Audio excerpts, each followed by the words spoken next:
Many supplements on the market are hard to absorb or packed with fillers, but that's not the case with Quicksilver Scientific. Quicksilver Scientific is a U.S.-based company that manufactures advanced liposomal supplements, making nutrients easier for your body to absorb and put to work quickly. Made in Colorado in an NSF GMP certified facility and rigorously tested, this is science-first supplementation. After adding ultravitamin into my routine, recovery feels faster and I don't hit that midday crash anymore. Trusted worldwide for supplements that truly make a difference in performance, resilience, and well-being. Quicksilver Scientific makes advanced liposomal supplements so you can actually feel the difference. Energy, focus, calm, recovery. Get 10% off plus free shipping at tryqs.com/podcast. That's tryqs.com/podcast.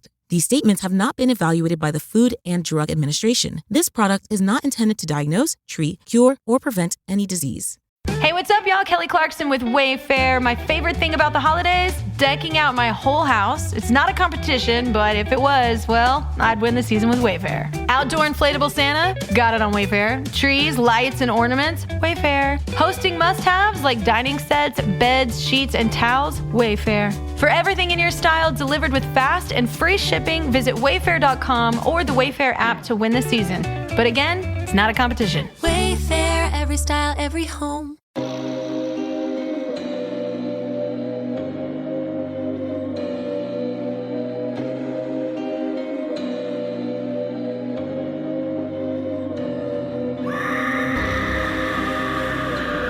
Hello, kitties. This is yours truly, the Crypt Keeper, and you're listening to Slasher Radio.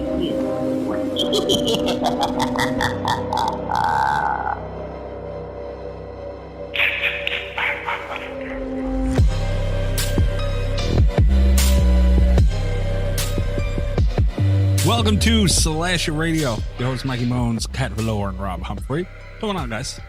Not much. Looking forward to the episode today. Yeah. Just ready to get into some Texas Chainsaw Massacre rankings. That's going to be a good time for everybody. Yeah. There's a lot going into this episode. This is week 3 of Murder by Numbers, where we're ranking franchise and rank 3 of them. And then next week, the final week, the finale, we could even call it, of the event, where we rank them all we mush them all together into one complete ranking list, which should be interesting. With highly scientific math. Yeah, that's what we can call it. Sure. Yeah, I would explain the math to you, but you wouldn't understand. Yeah, it's us. We're the problem. I have been quoted as of recently in our group chat of telling Kat, I will never forgive her for making me watch all these movies. And Kat, I stand by that. Well, we're going to come out with my first hot take. I said I didn't know if I had any. I know that I have one, and we're just going to get it out of the way now. I had more fun rewatching the Texas Chainsaw Massacre this week, even though I was abandoned by Mr. Cat's boyfriend. He did not watch the entire franchise with me. He's like, fuck it, I'm out. Even by myself, I had more fun watching this than I did Child's Play. And I was really, I knew it was going to be an issue because Rob was like, there are so many of these movies, and it's like, there is one more Texas Chainsaw than there is Child's Play. And he was like, but these suck. Yeah. And it's like, well, we're going to throw hands, I think. It's an awful franchise. A couple stellar movies, but by and large, just terrible. So I will say, and we'll talk about like which ones as we do our countdowns. Going into this, my memory of the franchise as a whole, other than like the ones that I rewatch frequently, which is like 1, 2, the remake, my memory of the franchise was like, they're bad, but I have a fun time watching them. Mm-hmm. There are not as many like bad ones as I thought. Like almost all of them have a redeeming quality for me. There are really only a couple that I didn't have fun with this week. Like I just had a blast. This was a great week. That was not my experience. Me either. Also, my experience, I should be upfront and say that I did not complete my entire franchise rewatch because I forgot that one of the movies existed. The one that we talk about all the time. Yeah, I had timed it out I was running out of time, but I was like, I definitely got time to watch these last two. And I pulled up the franchise list to double check it and went, shit, there's three. Because I forgot that Texas Chainsaw 3D was a thing. Which for the listeners at home, that is do your thing, cuz. Yes. Yeah. So I did not watch. But you've seen it. I didn't skip that one. I skipped the 2022 because I was watching them in order. Oh, so yeah, I you just gotta watch 2022. No, I don't. We already did an episode on it. Everybody knows how I feel about that fucking movie. We never have. I didn't watch the original again. I didn't watch the second one again. Those two I've seen, a million times. My opinion's not changing on those. And I didn't watch the remake again. 2022. So yeah. I watched everything except 2022. Smart man. I watched all of them except the original because I just saw the original last week with Mr. Cat's boyfriend while we thought we were going to do the entire franchise together. Mm. He didn't even see 2. Mr. Cat's boyfriend guy. That's a mistake. I know. I'm jealous of him. Like he skirted right on that. I feel like Mr. Cat's boyfriend guy should still have to watch this whole franchise, Rob, right or wrong? You're not wrong. Mandatory. You're not wrong. I had to do it. He's going to have to do it at some point. Okay. We're going to be locked in a cabin in the woods this next week. He's going to watch these films. That is a whole threat. I will say, just because I know my personality, I will probably end up watching the 2022 movie anyway. I also do want to give some. My mind will not let me just stop. Fuck your mind, dude. Don't. If you're do one that. movie away, you have to do it. That was me in Scream 6, so I get it. Yeah. No, but this is way worse. The Scream 6 bad enough. Don't do that to yourself, Rob. Well, yeah, the thing about Scream 6 is that opening is so good. Remember how we talked about that? A quick defense for Mr. Cat's boyfriend, though, because he did hop back in for the remake. Uh-huh. For the 2003 remake. That was the one he came back in at. He did sit down to watch it with me, thinking that he was going into the 2022 one. Oh. So I do appreciate him for that. Like, he dodged a bullet still, but he didn't think he was dodging it when he sat down for the movie. He didn't know. So. Yeah, but the other ones are bullets too, though. It's not like that was the only bullet he dodged. He dodged many bullets. He dodged a machine gun on this one. That's a pleasant surprise. You sit down thinking you're going to watch 2022, and then you get Jessica Biel in that tank top. Yeah. That's a hell of a deal right there for you. A hell of a deal. He also pointed out, he's going to be so mad at me. He's going to be like, why were you telling people this on the podcast? Spill it. But yep, I love it.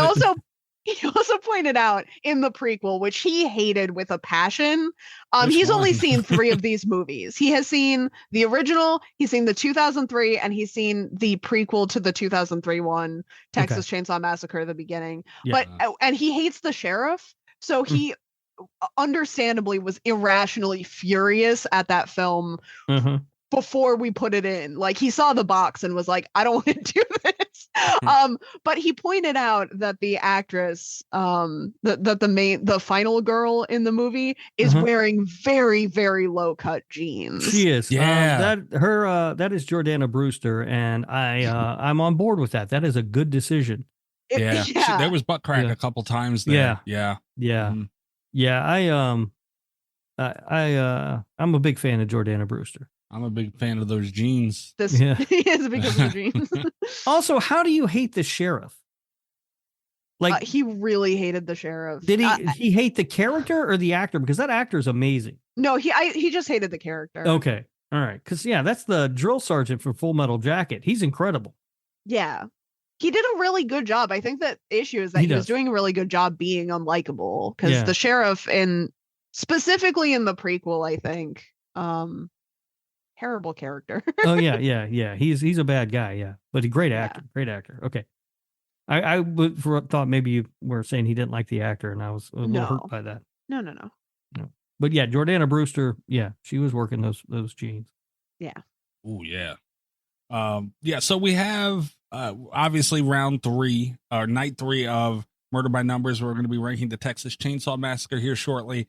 We do have a little bit of horror news, a little bit, and a drink roll call, which I'm very excited to get into and a little worried about. I'm not gonna lie. So let's start with drink roll call. What are you guys drinking? I've got a whiskey sour. I'm doing graveyard maintenance today. I have an assortment of beers from the last several weeks. So it is currently my dragon beer. We're going to follow it up with some zombie dust. I think Mikey's got some sweet baby Jesus you can have. That's okay. I can't remember. Oh, was it? I think it was fucking Aggie. Aggie. God damn it, you want an or? She was drinking, and it wasn't Sweet Baby Jesus, but she had a peanut butter beer recently. Yeah. Was it her, Rob? Yeah, I'm pretty sure it was her. Yeah, she was talking about a peanut butter beer. God damn, those are so nice. But she was so happy about it. She loved it.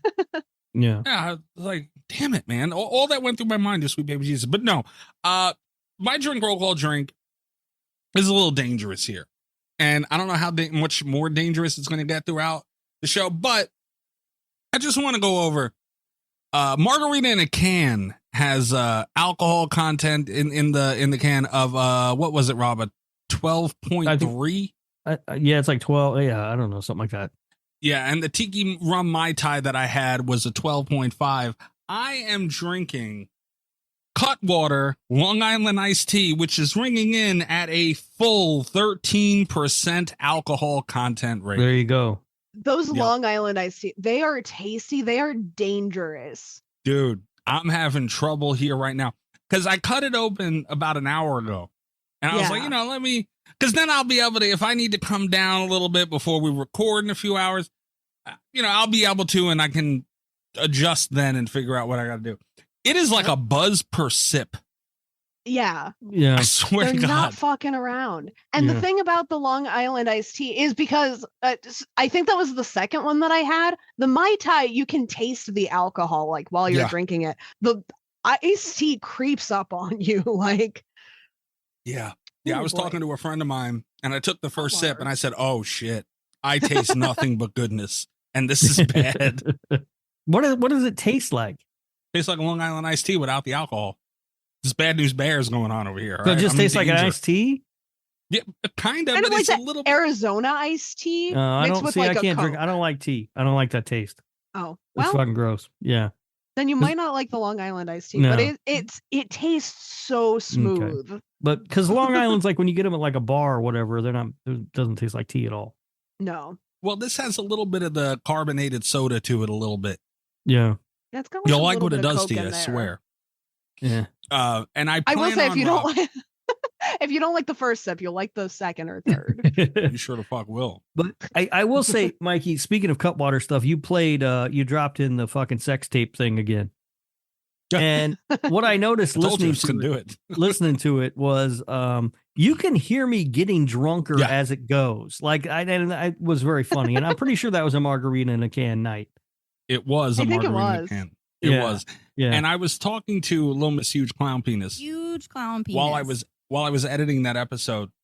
And I said that to her. I'm like, dude, you can, because I played it, like I just shared it while I was doing it because everyone loves hearing that shit. And I was like, bro, you can hear him getting drunker progressively throughout this clip. Like, it's amazing. Yeah, that's why I had to stop drinking those fucking things on this show.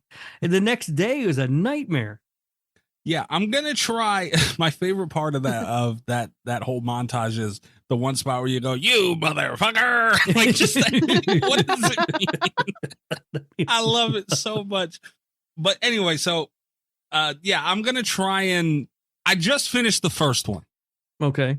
You have your rule of where you give people shit, where you got to drink too. So damn it, that was just for Allie. Oh. And that was just because she was drinking margarita in a can, and I was just letting her know. I drink 2. I used to drink 2 per episode. So yeah. All right. Well, I'm gonna let you show me up, man. I'm gonna drink 2 now. Do it. I'm not raise no bitch over here. God damn it, Mr. We're gonna have a Mikey montage now. Yeah, we might. Motherfucker. Make sure you're recording, right? Yeah. Oh God. Are we? Yeah. All right. Good. We're trying to remind me to do that at the end of the episode. We could see if maybe there's a little bit of difference in how I do it. So yeah, this should be interesting. All right. A little bit of hard news here.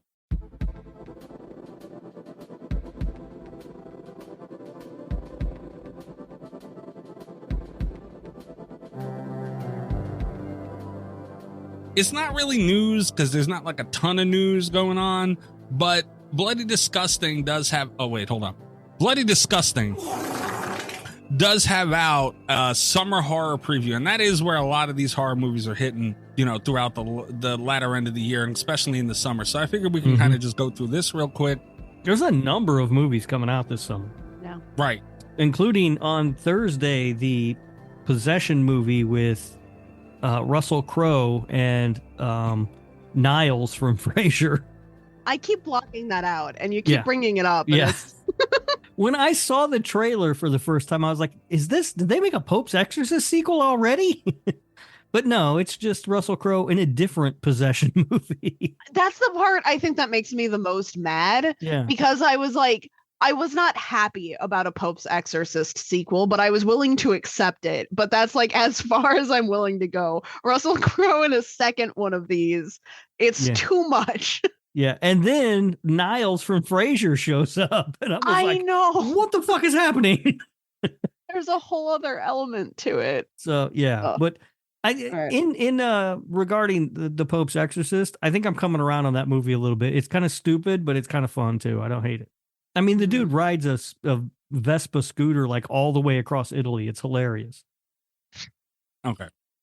But anyway, so yeah, we could just go through this real quick, and it's a good list for everybody to kind of see what's coming up and what to keep an eye out for. And the beginning of this year through today even has kind of been a weak year for horror so far. Yeah. So, you know, here's some bright spots and more low spots. Well, possible bright spots. That's the thing. We've had some stuff already come out that I thought were going to be bright spots that just didn't hit, like Abigail. Yeah. Like, it was okay, but it wasn't great. A boring stroll through nature, or whatever the fuck that stupid movie was called. You know, I thought it was going to be really cool to see this vicious slasher movie, and it's okay, I guess. It's kind of boring. You mostly just look at the back of some dude walking through the woods. Yeah. All right, so the first one is Under Paris, coming out June 5th, and this is a shark movie, and I've seen this recently, and I'm actually kind of excited to see it. Yeah, I haven't watched it yet. It's on Netflix. I'm looking forward to watching it. I've had too much other stuff to watch. They should have called it Shark Ray Bleu. All right, I don't know what that means. It looks interesting. I mean, it's a real shark movie, like, well, you know, real quote unquote, but like a realistic shark movie. So I'm here for it, and I want to see it. Have you watched it, Kat? Yeah, I watched it. I stayed up to watch it at midnight. Okay. Yeah, did you like it, or did it suck? I liked it. Oh, I will say it's not. Mikey, this might give you some hope. My biggest complaint with it is that it could have been a lot sillier than it was. Oh, God damn it! Like, it was not very silly. Well, I'm less interested. I mean, it's got some. It's hard to describe because it's like you can't call it a serious shark movie, because when you look at other serious shark movies, we've got like Jaws, you know, and that's very serious in comparison to this one, which is a little bit it's objectively ridiculous because it's sharks in the Seine, which is just a place that sharks could not survive. Right. Yeah. But on the other side of that, like, it's not, you know, like five-headed shark attack silly, you know, it's a very middle of the road suspension of disbelief shark movie, and it's very French. It's an aggressively French film.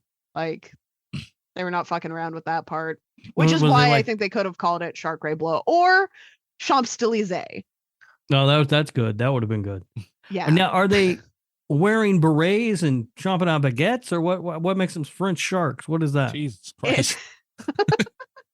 It's like, you know how French movies are kind of just like needlessly depressing? Yes.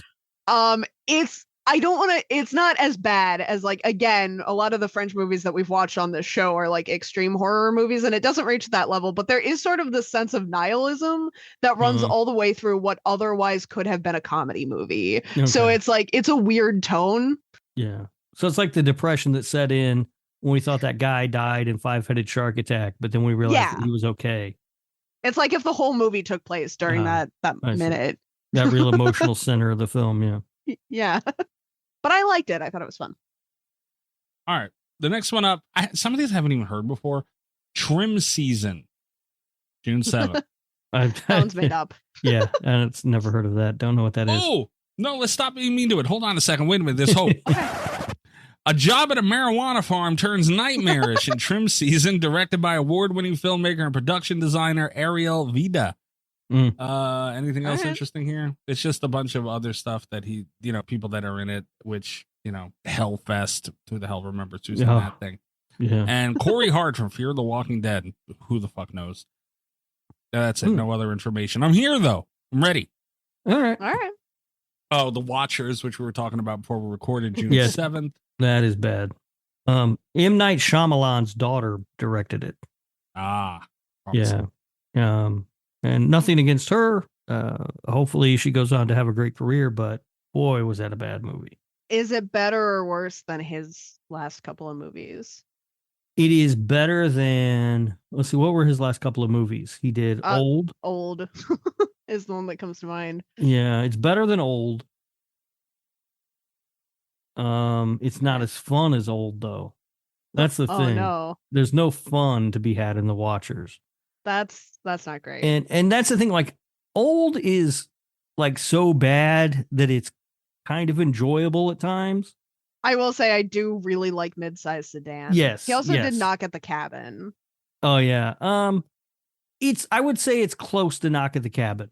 I would say they're kind of similar.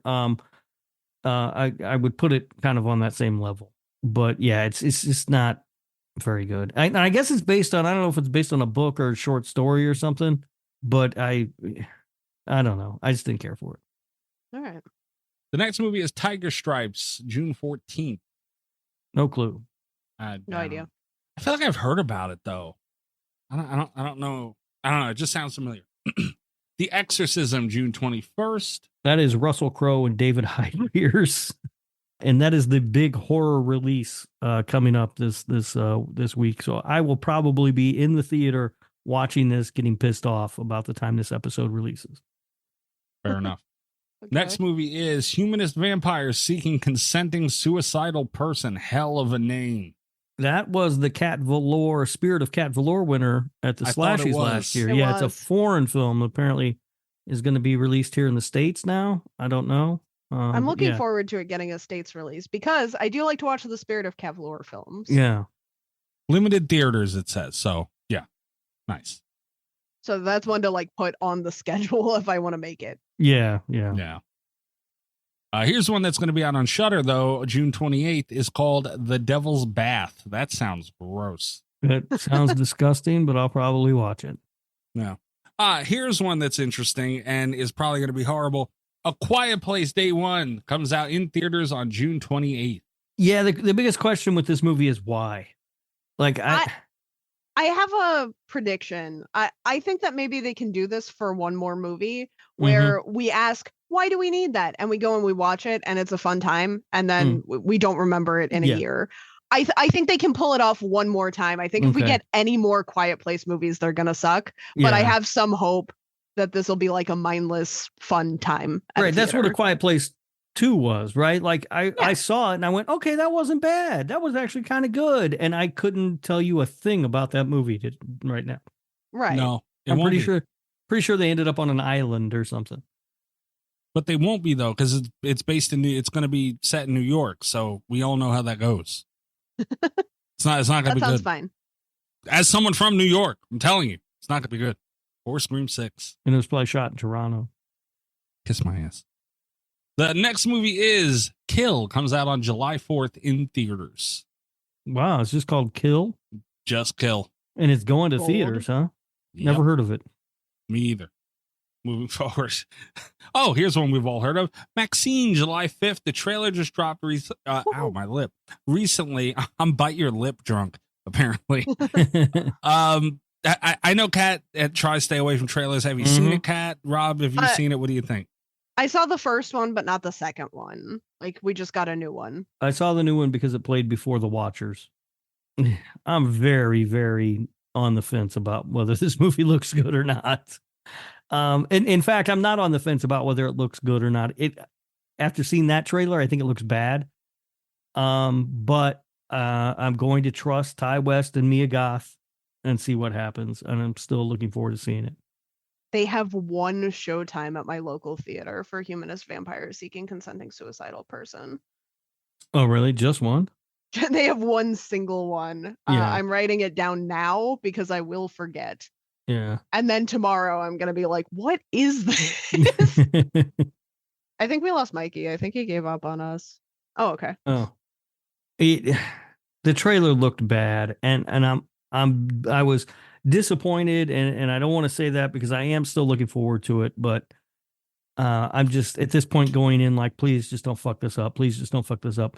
And Ty West is talking about a 4th movie now. No. I know. He just has to, he's got to get this one at just like an average score for this to be like the best horror trilogy ever, maybe. He just an okay score to not fuck this up, and then he needs to not do any more. Yeah, well, just carry this across the finish line. There's talk of a 4th one, which I am not God damn encouraged by at all.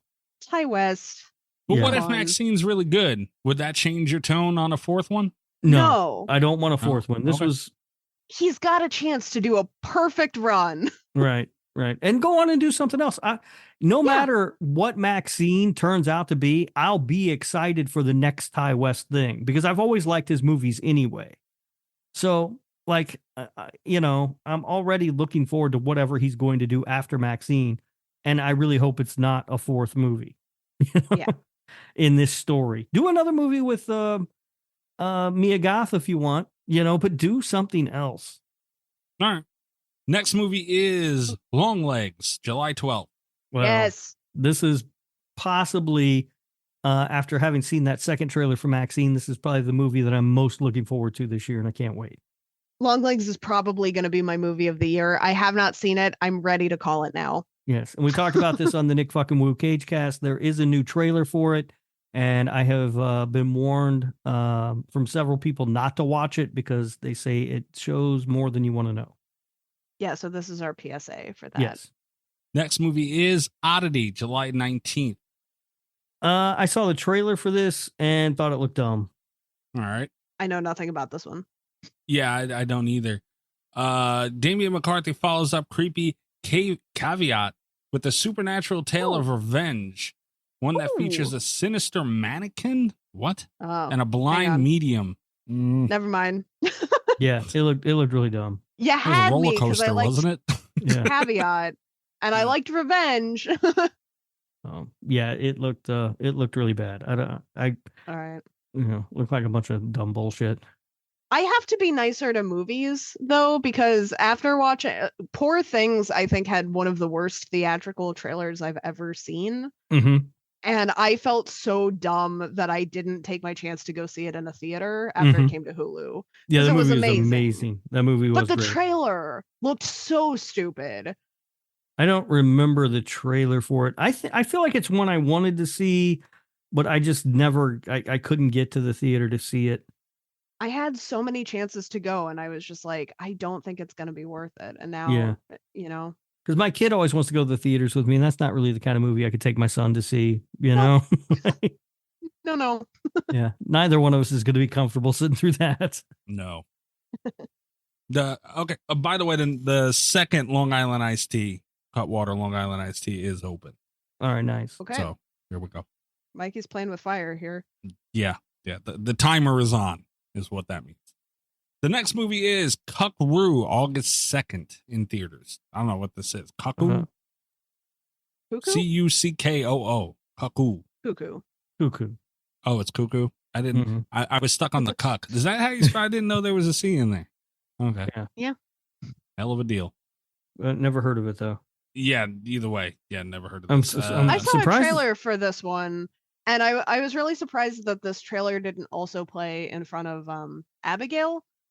Like the trailer for this just kind of went away because they played all of the same trailers minus this one. So I thought maybe it got pushed or something. But anyway, it looks bad. Yeah. Expect things to get weird when a team relocates his family to a strange resort in Germany. Oh boy, that could get weird. All right, Borderlands, August 9th. I wonder if this is based off that Borderlands video game, because the image that's listed here is like very video gamey. I never played Borderlands though. I didn't play the game, and I have not heard of the movie. I played Borderlands, but didn't they just get like that Eli Roth show adaptation? Would Did they they? be doing another one? Ah, okay. Unlikely heroes must battle aliens, monsters, and dangerous bandits to find and protect a missing girl who may hold the key to an unimaginable power in Eli Roth's video game adaptation. Okay. Okay. So, and Jack Black is in this? God damn it. And Gina don't know Gershon, apparently. why Yeah. I thought it was out already. And Oh, Jamie Lee shit. Curtis. Yeah, the cast: Kate Blanchett, Jamie Lee Curtis. Kevin Hart? Yeah. Holy shit. Mm, All right. I never heard of it. I might check it out. Jamie Lee Curtis in it? Kevin Hart? Hell of a deal. I'm in. All right. We'll see. I again, never played the game, though. But, you know, No, I it didn't seems pretty straightforward. I will say I played the game. And this is going to be a hot take because I know that a lot of people like really ride or die for Borderlands. And I had a They lot of do. fun with the game. I don't think it needs a movie. I don't think there's anything about Borderlands that warrants a movie. But does it need an Eli Roth movie? Nope. Okay. Next movie is latest from writer director M. Night Shyamalan Ding Dong is Trap. August 9th comes out in theaters. I don't know what this looks is. so dumb. Really? Because they show the twist. They show what could have been a twist in any other movie in Mhm. the trailer. And I'm so excited about what like the crazy M. Night Shyamalan twist is on top of that. Okay. I haven't seen a trailer for it. I've heard that it was coming out. Shyamalan's weird because most of his movies at this point, I would say the majority of his movies I don't like, but I'm always interested to see what the next one's going to be. Sure. Yeah. So I'm interested to see this one too, even though I knew that it was coming. I've heard the title. I don't know anything else about it. The trailer just looks really, really dumb. But I'm probably going to go see this one. Says a psychological thriller that sees a father and daughter attend a concert only to discover it is an elaborate trap to catch a serial killer. Josh Hartnett stars. This is the end of the description. Josh Hartnett stars. Oh, Yeah. maybe I won't go see this one. Is that the note you want to end on? That's it. End of description. Everyone else, they have like this whole list of people that are. There's Josh Hartnett's in this motherfucker. That's it. That's all we need to know. I mean, look, yeah. You know the movie I want to see though. Speaking of like the whole concert thing, that whole Taylor Swift bullshit where people were saying, "Oh, her concerts are to like you go into this trance and whatever the fuck." I would love to see a movie like based on that. Oh yeah. You know what I mean? Like, obviously it's bullshit, but it isn't. Like, if that were a thing, it is super interesting. Yeah. I thought you were going to say you wanted to see that Taylor Swift movie. I'm like, it's on Disney Plus. No. Speaking of horror news, how have we not talked about the real news? The first 3 Human Centipede movies are on Disney Plus now, streaming. Yeah. I don't want to make people watch those. Is that in America or is it overseas? I think it's in America. Is it really? I'd have to look. I know because Disney owns Hulu. They own Hulu now, so they have a lot of like weird. A lot of that stuff in America is on Hulu, but overseas it's all just Disney Plus. Oh, maybe it is overseas. Yeah, so they end up with a lot of weird shit. Like we were talking about Tim Davis, my friend who lives in Australia. He has like a lot of weird shit on his Disney Plus that is on Hulu here. All right. Oh, fuck me. The next one is The Crow, August 23rd. There you go, Tasha. Totally looking forward to that. Next one after that comes out on Shudder, and it is called Hellhole. What a name. August 23rd. Okay. The Hole of Hell. Oh, wait a minute. What? The next film from the Addams Family offers an indie rock and roll monster movie set. What? Oh, wait, it's Addams. It's not spelled. Oh, is that? Okay. It's not actually the Addams Family. It's, yeah, no. Okay. These motherfuckers are confusing the shit out of me every time they put something out. So annoying. Strange Darling is the next movie, and that comes out August 23rd. Ooh. Okay, I want to watch this, whatever it is. I haven't heard of it yet. The Front Room, September 6th. It'll be in theaters, and it stars Damn Brandy from I Still Know You Did Last Summer. Okay. Oh, really? Yeah, she's in it. Brandy Norwood. Good It's for her. A24 film also. Hmm. Oh, okay. Has Damn, anyone Brandy. seen I Saw the TV Glow? No. I want to. I can't find it anywhere. It never came to theaters here. Oh. I was so irritated. Because there is one theater by me that plays that kind of shit, does limited release things all the time. That's where I saw In a Boring Nature, but they didn't play it there. All right. Well, we have 2 more movies on this list. One is Speak No Evil, September 13th in theaters. This one's pretty popular. I will be there opening day. Yeah, I hated the original so much. And it's when I talk about how much I hated the original, I hated it because it did exactly what it wanted to do, right? Like Yeah. you're kind of supposed to be pissed off at the movie. It does have that kind of funny games element that Right. makes you mad. Given a little distance from it now, I'm kind of like, you know what? That's actually a pretty good, effective movie. Why we need an American remake, I don't understand.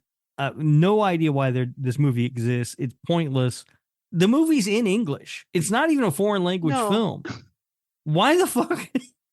Because we we- need an American version. We saw a movie with dancing children and we were like, man, but what if they danced to Cotton Eye Joe? Yes. That's the only thing I can figure. They wanted to get some Cotton Eye Joe love. But yes, I will probably see this. I'm so excited for this one. I do think it's going to be terrible, Yes, Um, I expect it to be terrible. Yeah. but I can't wait. Okay. Also, James McAvoy in this, who always very talented. So, I mean, yeah. I have a feeling he's about to break his streak. Yeah, he might still be good. He could be good in a bad movie. Maybe. it could be. And it might be a situation where it's not a terrible movie. I don't think it's going to be nearly as good as the original. No. And I have a feeling they'll puss out on the end and ruin it. Oh, they're going to. I'd be willing to put money down. They're going to fuck up the end. Yes. Yeah.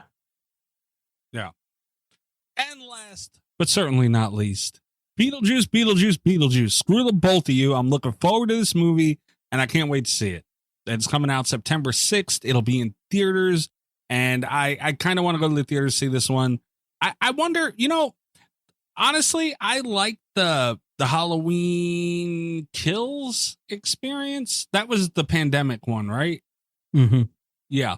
Was that the one that dropped in theaters and on streaming, or just on streaming? It was both, right? It was in theaters and on streaming or Okay. something. Yeah. Yeah, and I chose to watch it at home. And you know what, man? It really was a really nice experience because you're used to seeing those big titles in theaters, the ones you can't wait to see. And it was kind of nice to sit with a blanket and turn all the lights off and get yourself a nice snack and a couple drinks, and you got the dog laying near you. Like it was just really nice and comfortable. I wonder if this will go to streaming. It doesn't say anything here, so I doubt it. But that, like, Beetlejuice kind of has that feel that would be a nice watch for that, too. I don't know. Either way, if it's not, I'm going to theaters to see this. I cannot wait for Beetlejuice. I will Have probably fun. sit this one out. Yeah, You're going to sit it out? probably. You went to see fucking Night Swim in theaters, and you're going to sit out Beetlejuice? Yep. It's no Speak No Evil, Mikey. Jesus Christ, Rob. I would, based on what I know about this Beetlejuice movie, I would venture to guess Night Swim will probably be higher on my year-end list. You're an animal. You're a monster. You're literally a monster. You doesn't live look under good. beds. It doesn't look good. I've seen a trailer for it. It doesn't look good. It looks dumb. I hate you so much. The good thing about the Halloween Kills experience was I saw that movie in theaters the Thursday that it came out, and then I was able to watch it the next night at home on streaming, and I did appreciate that. That was nice. Dude, I really did like that shit, though. That was nice to be able to, like, because it still had that excitement of, holy shit, I can't wait to see this. But it's like, damn, dude, I'm chilling at home and getting to watch. Like, it's kind of nice, too. I don't know. It was just maybe because it was different and new at the time. So, that could be. Oh, I do see something. That was the last thing for this list, but I do see something else. That an article that Soxy, the new Sox movie, will be a quote angry film with quote something new to say. Nice. Oh boy.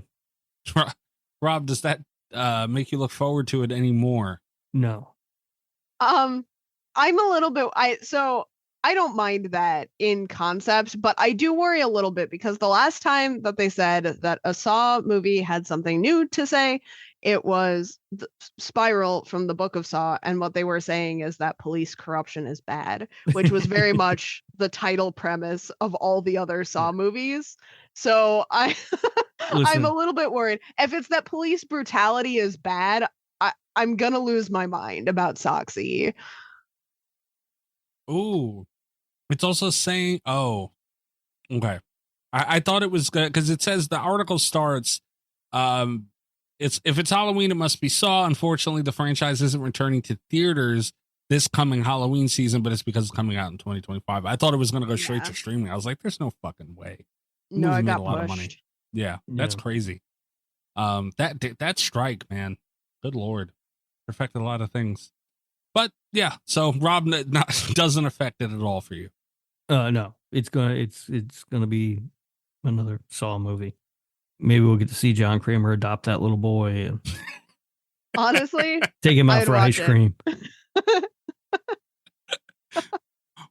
What if it is him going down and filling out the paperwork, and then like Yeah. someone at the agency does something to him, and that's the plot. Like he has to get them now. No, that would be almost understandable. What's going to happen is he's going to adopt a little boy. They're going to go out for ice cream. The little boy's going to order 2 scoops of ice cream, but he's only going to really get 1 3/4. So John's going to torture that person and their entire family. Hey, Rob, Hmm? he's scamming children. We support John Kramer on this show. I don't know if we do. I mean, I do a lot of times, but we as a group, Rob kind of stands in the way on that one. All right. Do I have to hit my damn button? Yes, please. Crazy idiot! Get the fuck out of here! You! Go ahead, go back to turning tricks and hoboken, you pain in the ass! It's the Gabagooli Mystery Corner. This is where our listeners anonymously send in Gabagooli Mystery, Italian memes making fun of me for being Italian. There's no hard Italian here. Don't look for them. They're just buttholes. The memes go up on Patreon. I do my best to explain them on the show. I have to mentally, I like woosah for this every time. Okay, there's a lot going on here. Hold on, wait a minute now. Picked a Cutwater night to give me a detailed meme, Kat. You did this on got purpose. dialogue and shit. Yeah, this one's fancy. This is like a Pride meme too. Okay, so I can kind of go. Yeah, we have another Pride meme.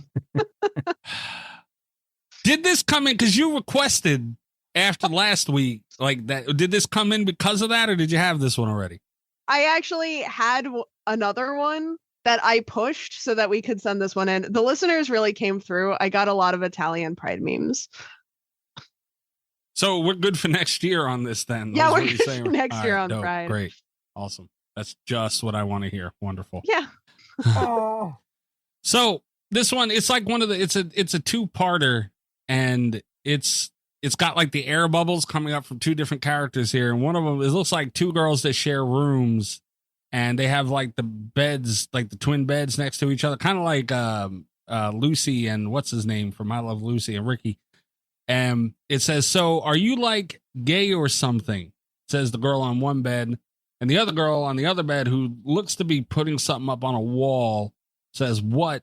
And then the girl on the bed from the first air bubble says, what pride flag is that? And then the next panel is just the girl hanging stuff on the wall, sitting in front of an Italian flag, very confused. What? How? Like, since when did the Italian flag become questioned for a pride flag? Why? Because Italians aren't proud enough of Gabagooli Mystery Corner. Yep. No, we hate it. Do you? Yeah. I'll have you know. Hang on. Let me see if I can find it real quick. I hope this isn't a struggle. I got a message from someone I haven't talked to in a while. And okay. I love where this is going. It was at 9:42 in the morning on what I believe was The episode, the day the episode came out, so Thursday, 9:42 in the morning, and it was an Italian meme, which for some reason isn't there anymore. And they said, "I got in my car today, and your show started playing. I haven't listened in a while," and that's all I got. Why? Well, good for them. Yeah. Hopefully Why? they're coming back into the fold, you know? Oh, yeah. Great. What a wonderful way to fucking do it. Thanks. Appreciate it. It's outreach, Mikey. That's what it is. We're bringing new people in Yeah. to celebrate you. It's beautiful. We're making thing. a safe place for Italian Americans. No, it's not. That's the problem. No, it's not. It's harmful here for us. We're endangered species here. We're like a poor little, like, I forget the name of those dinosaurs just trying to go around eating leaves, man, not fucking with nobody. You guys are T-Rexes that just come around with your mean memes and just throw them at us. It's messed up. Did we talk about this last week? I was rewatching The Exorcist, and there's that scene where Father Karras has to go back to New York, and he's in like the Italian district of New York, and there's a bunch of graffiti on the apartment building, and the thing that like sticks out is it just says Mikey. And I was gonna screen cap it, and I forgot, which sucks because I rented it. Mikey was here. I hate you so much. You know, it's funny. Speaking of pride memes and stuff, Yeah.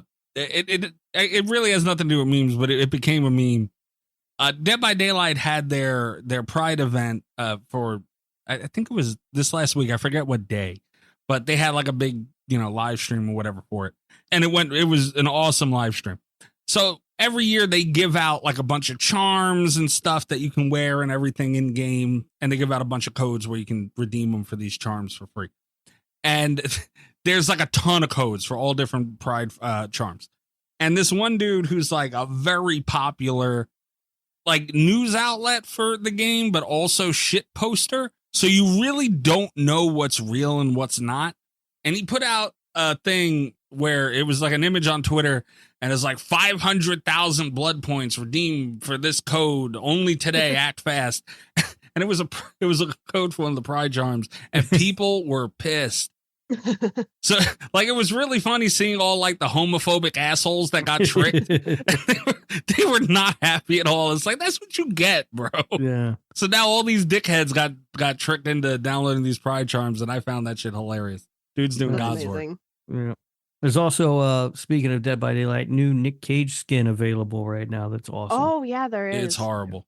It's great. It's Nick Cage. He looks like a swinger who like used to be heavy into like the swinging game, and he got out of it, and like now he's trying to get back into it decades later. It looks horrible. Yeah, he looks awesome. Yeah. No, it's cool. I've downloaded it. You can see me playing. How running much was around as that? Nick Do you Cage. remember? Like whatever the normal $10 or whatever it is. God damn, you pay $10 for that, man? Worth it. You've put like $50 into Nick Cage stuff on Dead by Daylight by I now, know. at least, right? Yeah. How they get you. All right, so that's the end of the news, the end of the gobbledygook crap.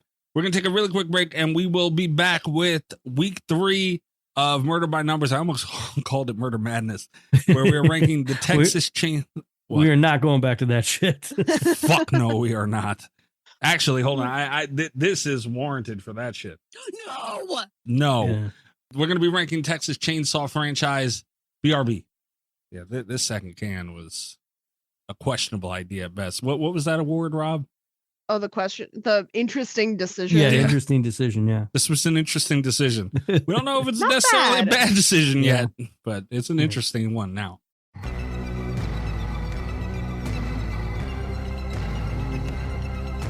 Okay. This is Cat's Pick. We all also, for anyone who didn't hear, I forget when we mentioned it, but we said it before. We all picked franchises for Murder by Numbers this year, and this one was Cat's Pick. Mm-hmm. Yeah. And I've stated that I'll never forgive her for making me watch all these movies so closely together. This is like this rivals when you made us watch Saw out of the rip, Cat. Yeah. You know? I'm doing I'm this. just as proud of myself now as actually I'm more proud of myself now because the Saw thing was kind of a miscommunication. That one was almost an accident on my part. This one I meant, and I still mean. I've been doing this whole thing under protest because you guys vetoed my first pick. We're not did not. going to do. God, I forgot the name of the damn thing. Margarita in a can. It's called Twilight. the Twilight Saga, There it is, Mikey. Yeah. Isn't there like 3 movies to that? It's 5. 4, Oh, there's 5. 4, I thought there were 5. right? Oh, there are 5, huh? Because they split the last one into 2. I knew that they split the last one into 2. I, for whatever reason, just blocked out the 4th book. Oh. Oh, So I thought they like broke up 3 books into 4 movies, but no, Breaking Dawn was a book. God damn. Also. Okay. Oh boy. All right. Well, we're not even talking about that anymore, let alone doing the damn franchise. Stop bringing up Twilight. I want to make sure everybody knows. We got to get all the facts out there. Mm-hmm. All right. So I will start, and just for a reminder, next week we are ranking these. We're throwing our rankings into a blender, into a horror movie blender with A the mathematical blender. Yeah. a horror blender. We'll just keep it at that.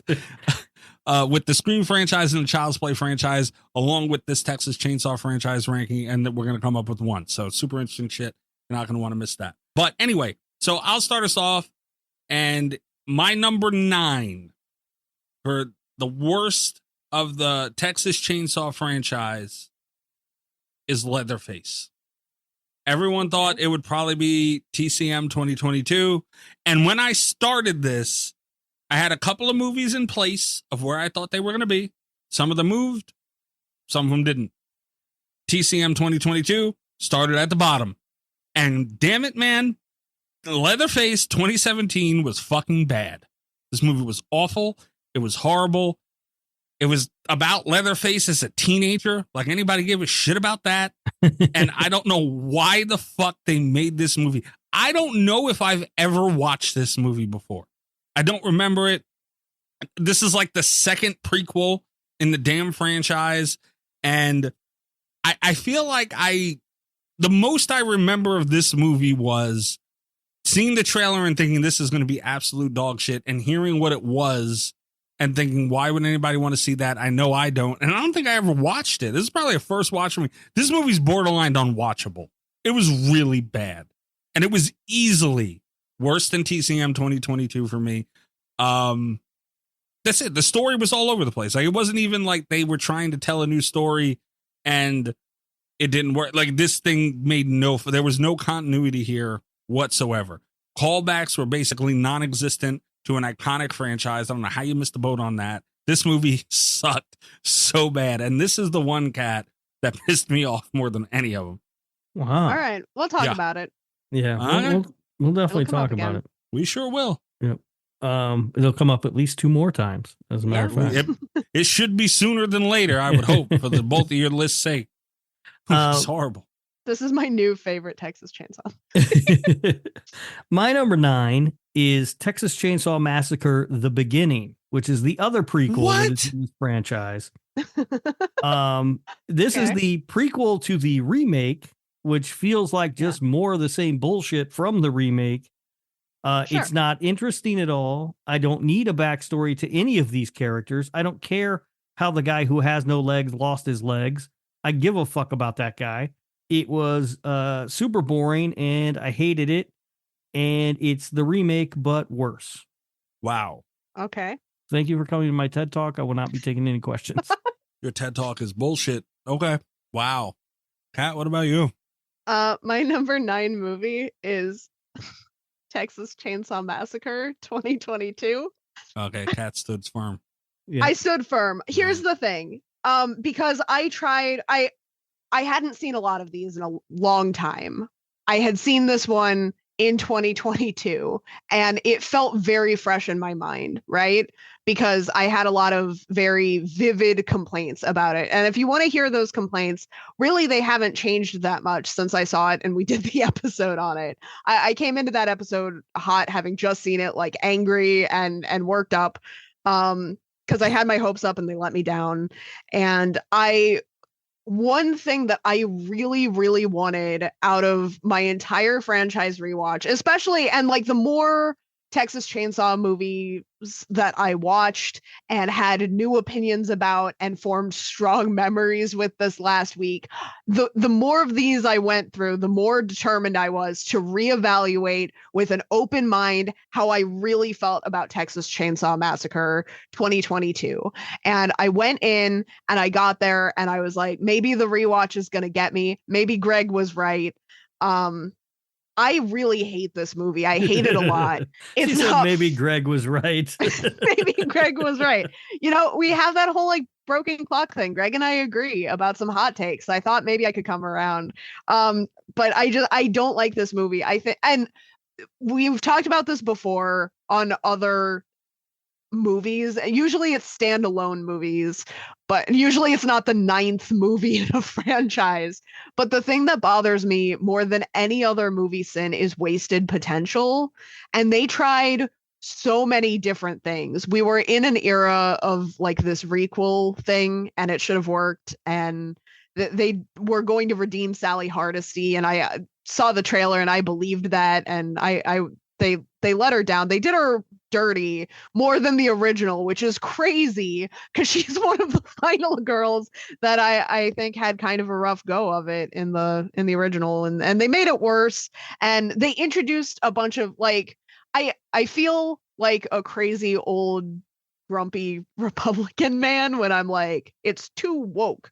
But they did try to introduce like these weird like political hot button issues, you know, where they're like, there's a gun shooting survivor and the Confederate flag sets off the whole thing, but it's just the old lady thinking about her grandpaps. And I'm like, I don't give a fuck.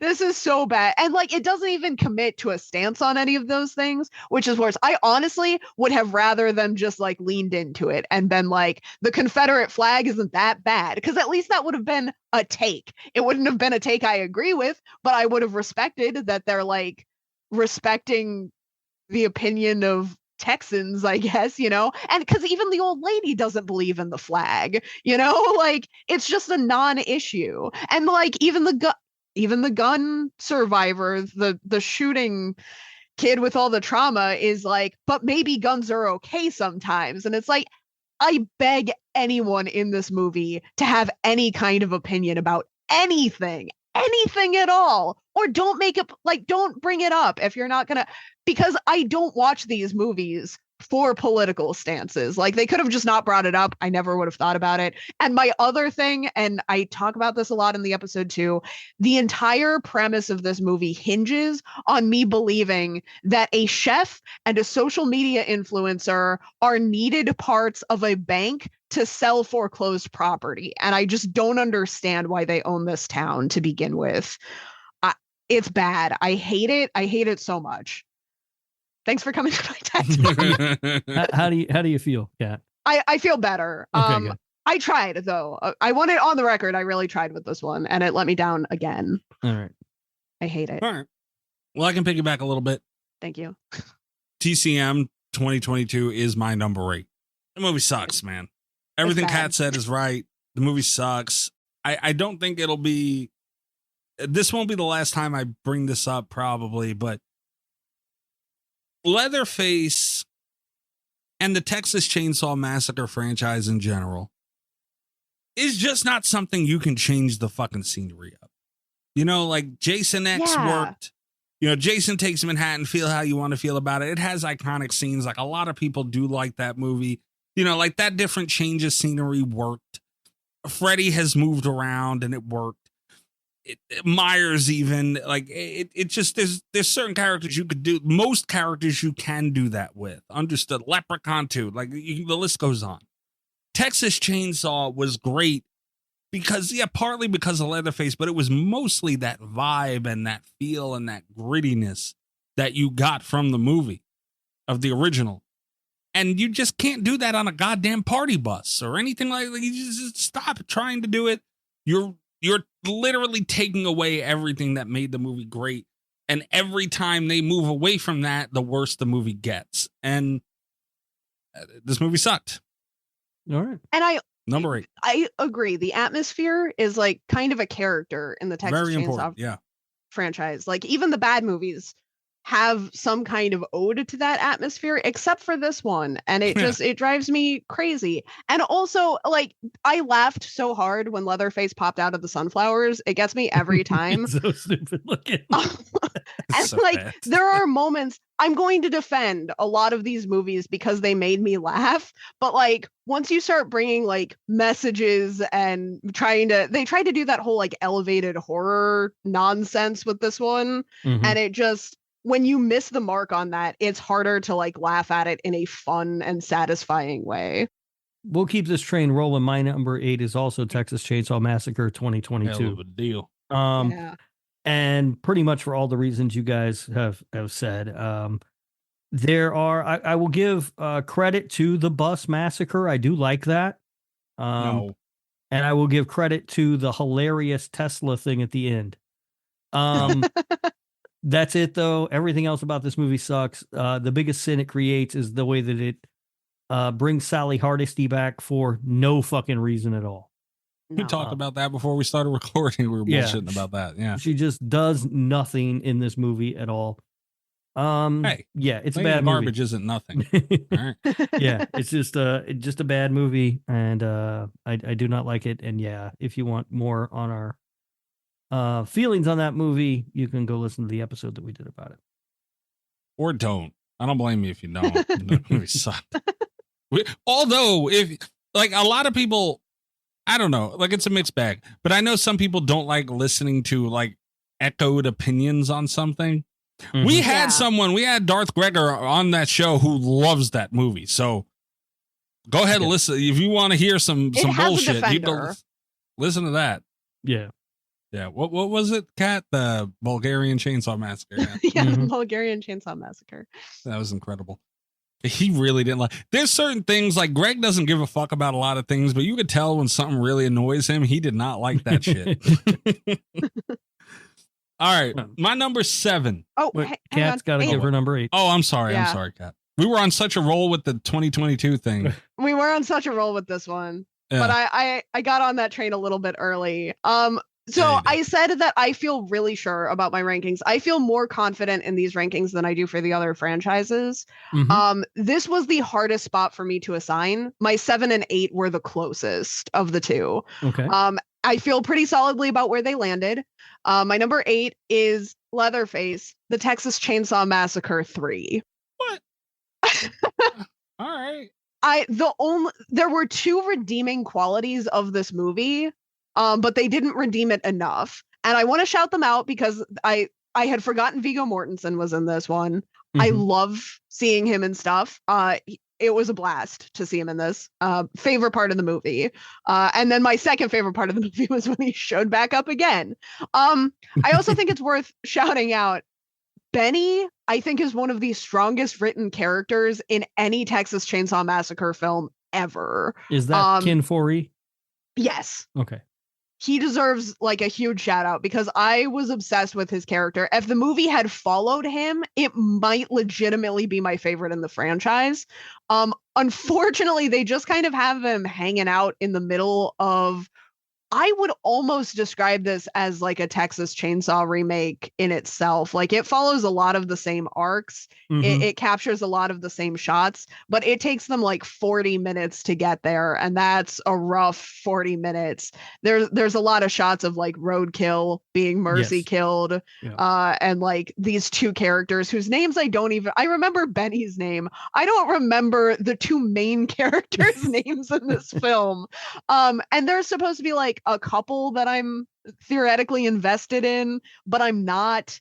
And it's 20 minutes with them and then 20 minutes in the forest with the other like wild refugee that's been living in the woods for a week.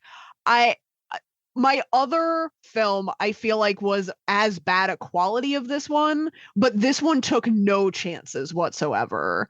And that really ultimately hurt it. Like, I don't think there's anything in this one except Viggo Mortensen that you couldn't get in the original Texas Yeah. Chainsaw Massacre a lot better. Yeah, you mentioned the roadkill. After watching this franchise, I realized there is not an armadillo in the state of Texas that is alive. They're all No. dead on the side of the road. That's fair. All right. My number 7 is Texas Chainsaw Massacre 3D from 2013. I'm not gonna lie, man. This one almost was number 8. Like TCM 2022 came very close to being bumped up one more spot. Like this movie sucked. The only good thing about this movie, the only good thing is Bill Moseley returning to the franchise, which was really cool. I wish he had a bigger role, but he didn't. But it was still cool to see him here. It's always great to see Bill Moseley because he's amazing in everything he does.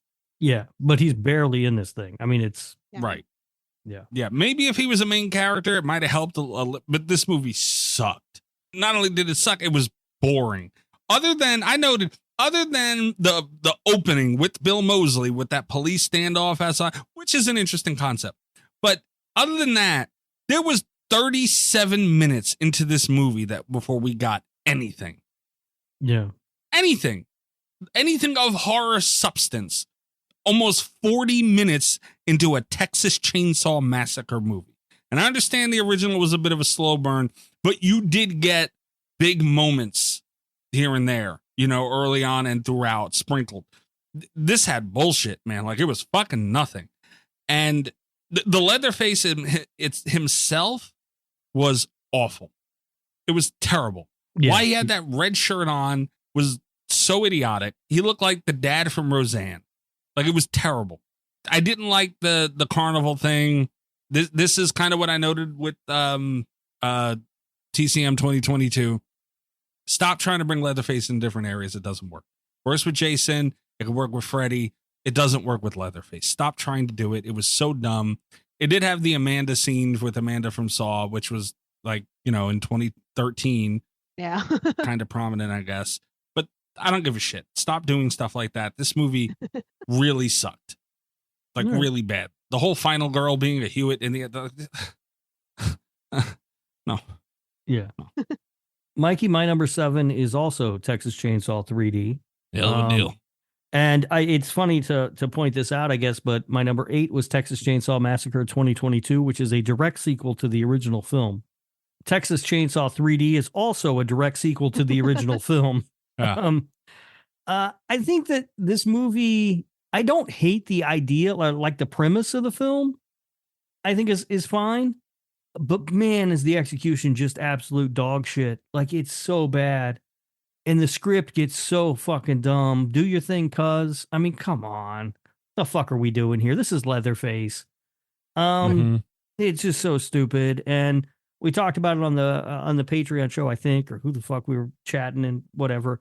But man, they worked really hard not to get one of those titties to pop out, and that was really disappointing. Yeah, there's just nothing good in this movie. I didn't like any of these characters. And it's unfortunate because I do think that it was an interesting premise for a film, but the script was just so bad that I just didn't give a fuck about it. So my number 7, it's a little bit hard to talk about why I defend this one over 3, because it is Leatherface. I think that because I think what I appreciate about it was the direction that it went from where we were at in the franchise at that time, and I haven't talked about that yet.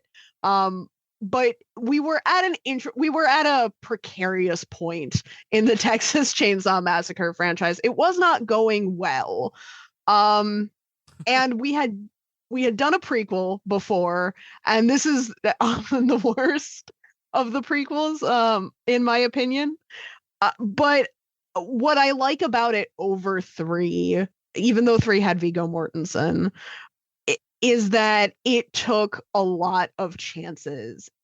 This was something we talked about with my Child's Play rankings as well. If 2 movies are of a similar quality, I do think I'm going to kind of favor the one that took a big swing and missed over the one that didn't really take any chances whatsoever. Leatherface messes up in a big way in so many points that are really confounding to me. There's a Bonnie and Clyde arc, which I find really confounding. Bud, I think his name is like kind of a fake out like Jed, which was weird. And then there's a weird arc where he kind of like is antagonistic to the nurse that he had been defending. And like, there are a lot of very questionable choices. You could pick apart this movie all day, every day for a long time and not run out of complaints. But I like that because the movie before this, the way that this specific Texas Chainsaw Massacre timeline is going, it has set up a dynamic where the Sawyers are almost sympathetic characters.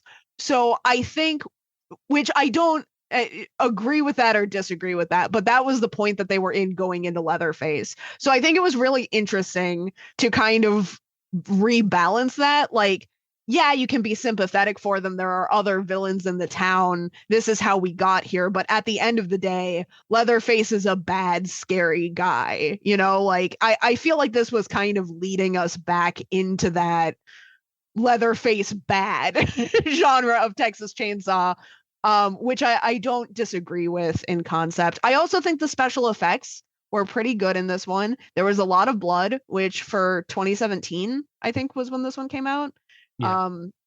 That was par for the course. I think they went above and beyond with the effects. I really like the shot at the end of him holding up the mask. That's one of my favorite Leatherface mask shots.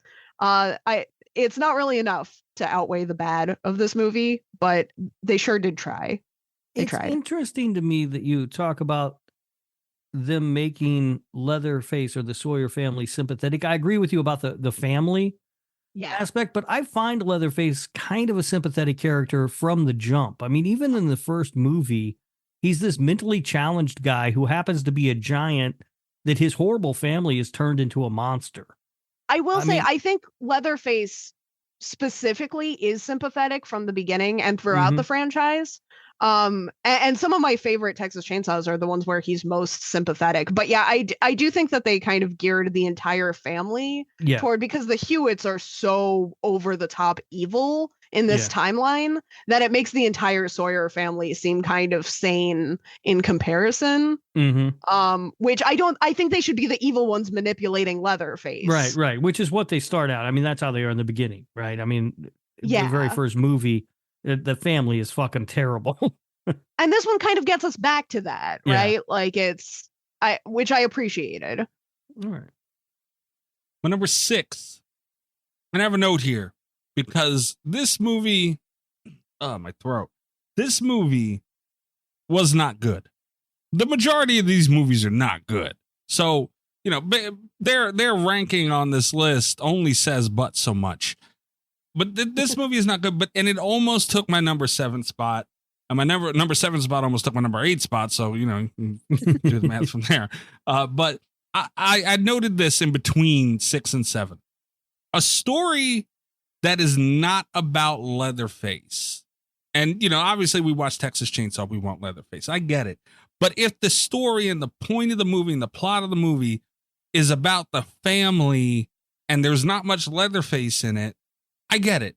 But that is still can be better to me if it's done properly than a bad movie about a bad Leatherface. You know what I mean? Okay. If the Leatherface is horrible, I don't want to see that motherfucker in the movie. So it's not saying this Leatherface was good, but it's the Texas Chainsaw 4, The Next Generation, is my number 6 from 1995. Okay. This movie was terrible. It was not good. The Leatherface in it was arguably the worst Leatherface in the whole franchise. He did nothing but stand there and scream. He was basically a bird. All right. Yeah. That's basically what he was. He had a mullet. He was wearing leggings. That is not the look I want from my Leatherface. It's not scary. It's not intimidating. He did nothing in this movie. He was a bird with a chainsaw, and that was it. But like, Matthew McConaughey gets a lot of bullshit. He was not the worst part of this movie. Like, I don't care what anybody says. Was his character great? No. Like, the movie was awful.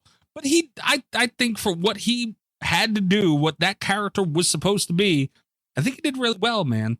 And I think that story of him and, you know, this girl trying to get out, and then he's got his girlfriend in there, and, you know, all that bullshit, it at least made me pay attention. And that's more than I can say for, you know, most of the movies on this list. So that's what ranked it a little bit higher than 7 and than 3D and 2022. Also, this movie had a goddamn cattle prod. It did. It did. I noticed that too. I can't was believe like, Mr. Cat's boyfriend missed the one with the cattle prod. I am so upset if he had about come that in too, Kat. one earlier. And I'll tell you what, that was the most joy I've gotten from this whole watching experience of all these movies. Was that's a fucking cattle prod, and that's how you act when you have a cattle prod. You just poke the shit at, right? Yep, just poking people. Hell yeah. Just bop, bop, bop. So, Mr. Cat's boyfriend guy, when you do eventually get through this franchise, just know that's what's coming your way for the Friday the 13th Part 3 shit. Just so you know. We'll be talking about this one right again, but I do want to say off the bat, I do agree with you. This is hands down the worst Leatherface in the movie. Oh, without a doubt. Without a doubt. By a long shot. Horrible. It's rough. It's bad. Yeah. Including Leatherface, including the teenage one. I don't know about that. But debatable. You're right. I mean, it's close. It's real close. Because you're right. And the bird. It's a bird. It's so apt because he doesn't do shit. When she got up to leave from the table scene, all he did was stand up and scream. He didn't do anything. And she told him to shut the fuck up and sit down, and he did it. Like, but at least they didn't focus on him. You know, like it wasn't about him, which I don't like, sure, but that's what the movie was, and we have to judge what the movie was. And I think the story of the family was interesting enough to push it past at least 3D in 2022 for what it's worth. Yeah. So yeah, that's number 6. All right. My number 6 is Leatherface, Texas Chainsaw Massacre 3. Okay. We hear a lot about the star power of Renee Zellweger and Matthew McConaughey in 4, but let's not forget Ken Foree and Viggo Mortensen in 3. Coming into this, this would have been number 3 on my rankings before rewatching them. On the rewatch, this movie was kind of painful to get through. Yeah. It moves pretty. The pacing is bad, I think. We don't get to the house for a really, really long fucking time. No. There's an interesting thing that happens in this movie, though, that I actually kind of like, and that is that for the most part, the family, they're friendly to one another. Like, that is nice. Because in all the other movies, the family's yelling at each other and hitting each other with shit and calling each other names and stuff. And in this one, for the most part, they're pretty friendly to one another. And I also think it plays creepier. Yeah. For some reason. Like they're being nice to one another. Like the one, guy gets Leatherface a gift and stuff. And they're talking about the last time he got him a gift and all that. It's weird for this franchise, but I do think it plays as creepier, especially because we see a lot of times in these movies when the family starts arguing and screaming and fighting with each other, that's when the victim makes the escape, right? Right. That doesn't really happen in this movie. But yeah, for the most part, I coming into this franchise ranking, I expected this one to be much higher, but it's just really on a rewatch, it's just not that good. So yeah, it's number 6 for me. Here, I think, is my second hot take of the evening. And it actually has nothing to do with my ranking order, but I do want to just shout out, we have gotten through the 3 Texas Chainsaw Massacre movies that I won't defend. Moving forward, I like the other 6 of these films. I had a great time. Damn, you like 6 of these movies, Kat? I like 6 of these movies. Oh my God. Yeah, and even like these next few I know are bad, but I just had a good time with them anyway. Like I'll go to bat for them. And that's my hottest Texas Chainsaw take. 6 out of 9 are pretty good. That being said, number 6 is Texas Chainsaw: The Beginning. This one was a little bit rough at times. I was watching with my partner who did not like this one. But I'm kind of a sucker for those like early 2000s over the top gory films, and this one I know it's supposed to take place like in the 1960s, but it's one of the most 2000s films I've ever seen in my entire life, including those really, really super low rise jeans. Yeah, but it doesn't have Creed in it, Kat. That's true. I had a fun time with it. I think it's a little bit dumb to have a prequel set right here because, and like Rob was saying, we get to watch the legs get blown off of that guy, but we don't really care about that guy. The thing is that I feel like it was very difficult to put a prequel in this particular time because like one thing that we loved that people were talking about and excited about was how Leatherface loses an arm in, the 2003 remake. And, but then it made it really hard, I think, to have a Texas Chainsaw Massacre 2 in the remake timeline. So then they kind of had to do a prequel. And then it's like, well, what can we do that's going to top that? And apparently the answer was show us how that man loses his legs, which I don't think was nearly as satisfying. But he was kind of a jerk in this movie, so it wasn't the worst thing ever to see him lose his legs.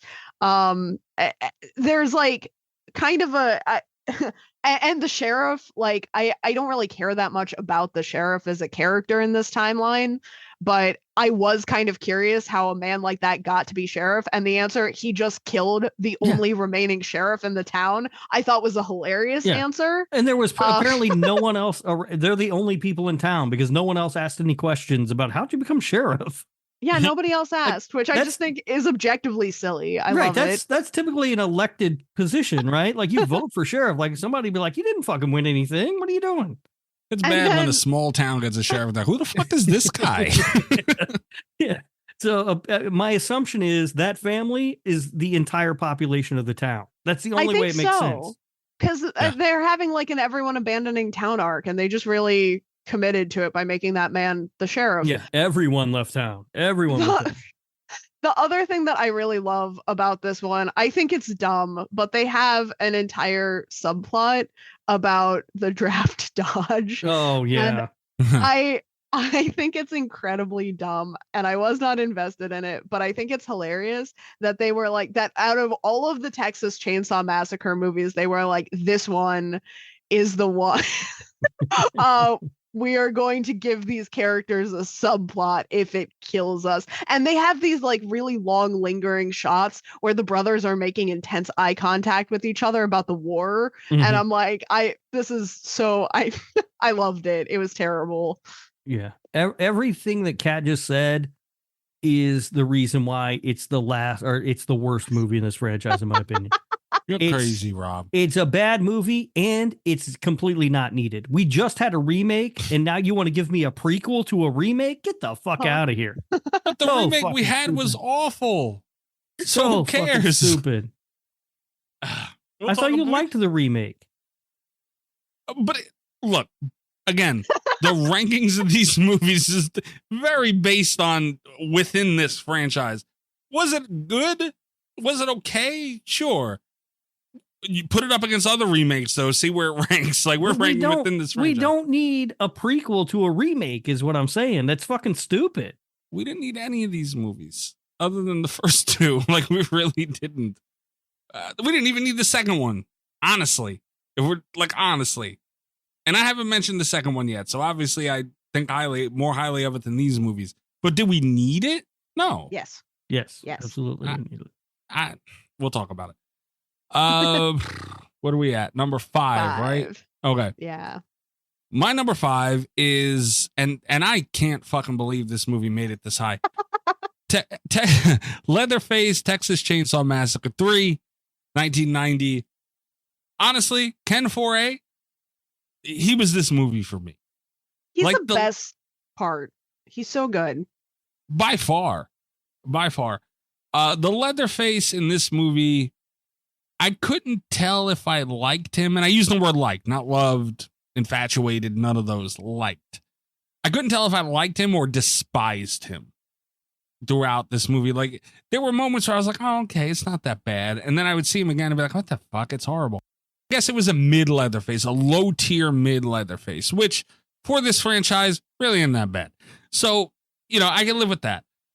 But it was just, honestly, it was kind of like it had a story I could follow, which you can't say for all these movies, and my biggest problem, honestly, throughout with this movie is a lot of the gore throughout the film was off screen. You did get a little bit of it, towards the later part of the movie, but before that, a lot of it was off screen.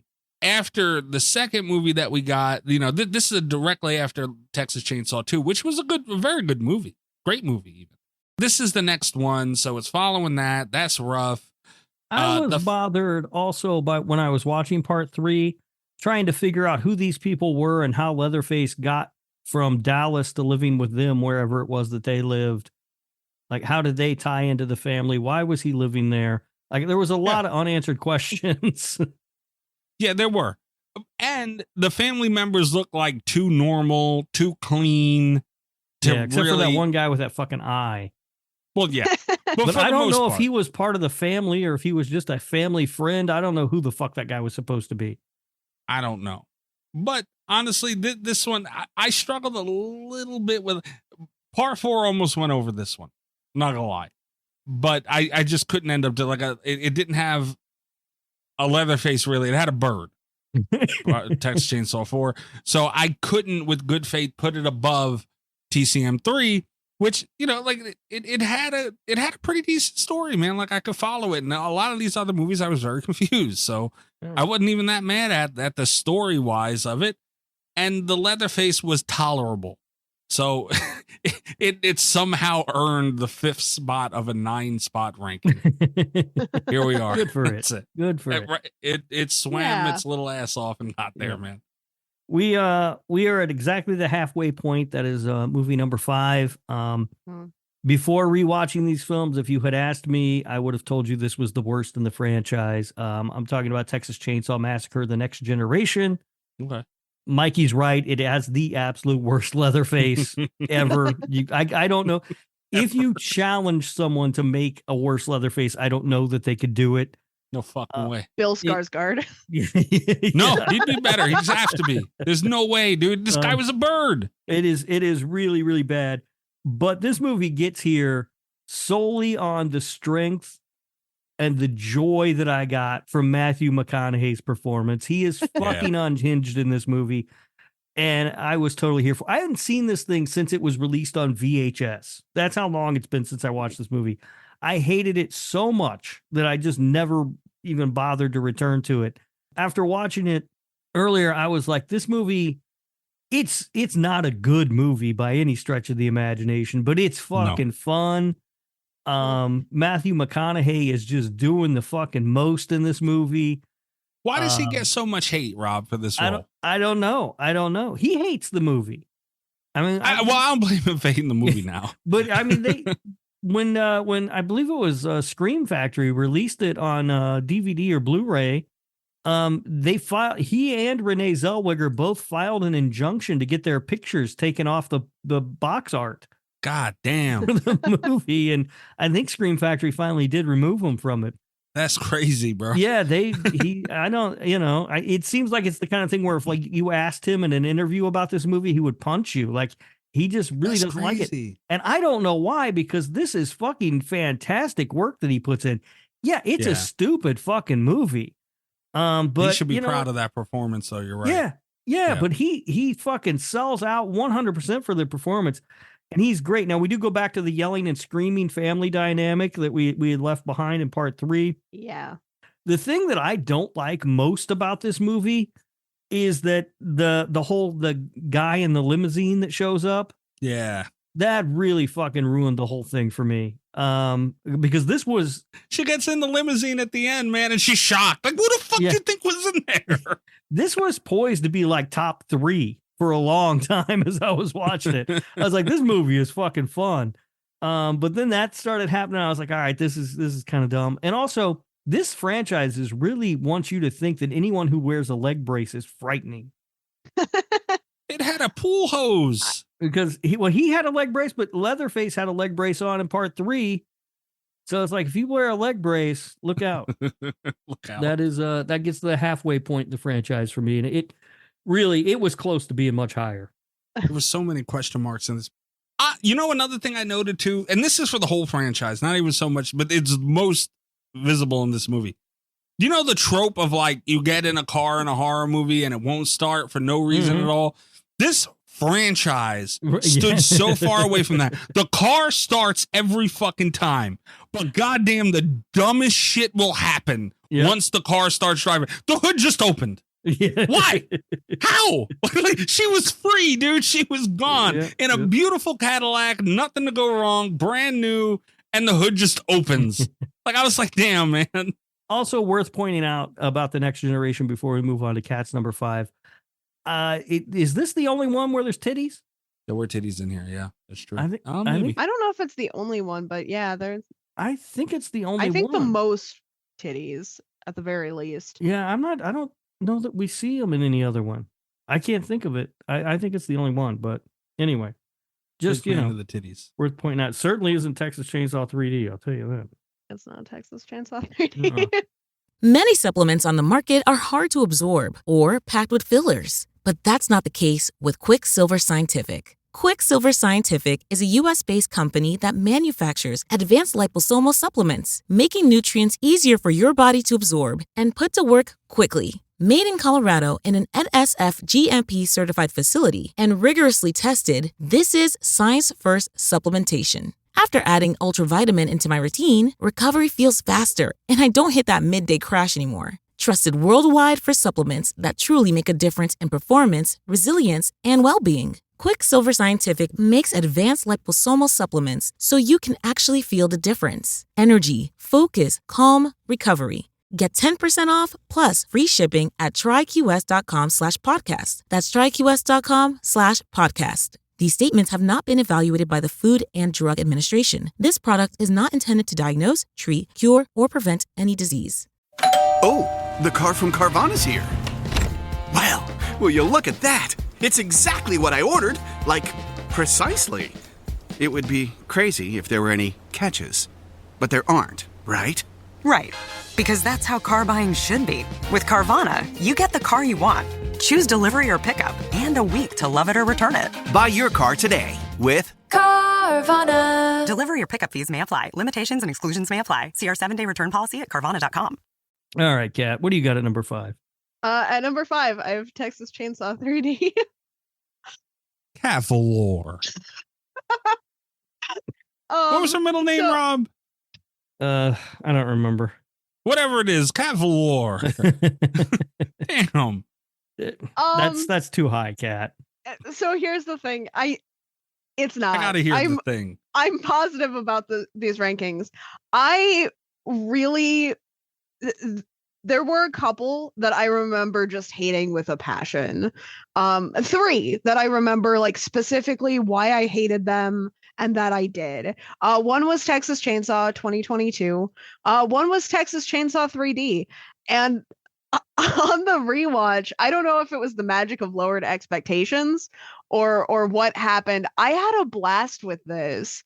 I really, really enjoyed. First of all, because I had really appreciated the concept of telling a narrative in a Texas Chainsaw film, with the beginning, it had a subplot.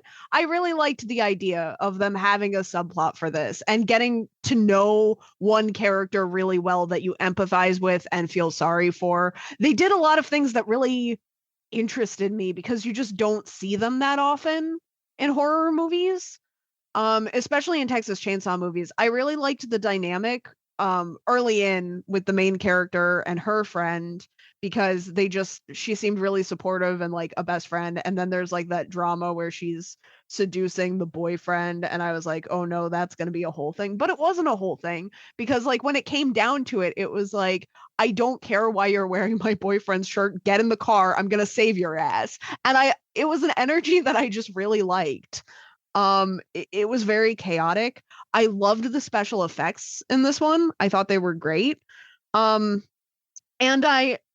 even though I think it was really dumb to have the Sawyers as a whole be sympathetic, I think one of the most just outrageous acts of cruelty that we see depicted in the entire franchise is probably the face stomping of the burned mother holding her child.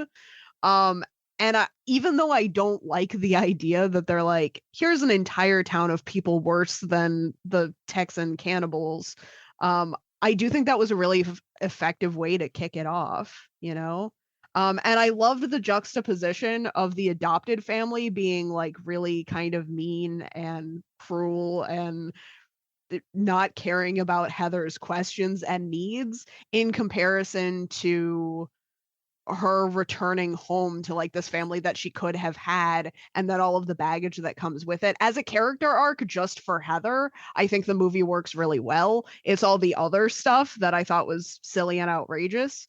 And I think this was a really interesting way to kind of turn the franchise on its, because we were talking about how that dynamic really works for Leatherface, where his family is kind of manipulating him into being a monster. And then she finds this monster in her basement and is like, oh no, it's my cousin and I can manipulate him into killing all the cops that are after us. And I like, it felt very cyclical. It got back to a core dynamic at the very end. We make a lot of fun of Do Your Thing because it's objectively ridiculous, and I think it was acted pretty poorly.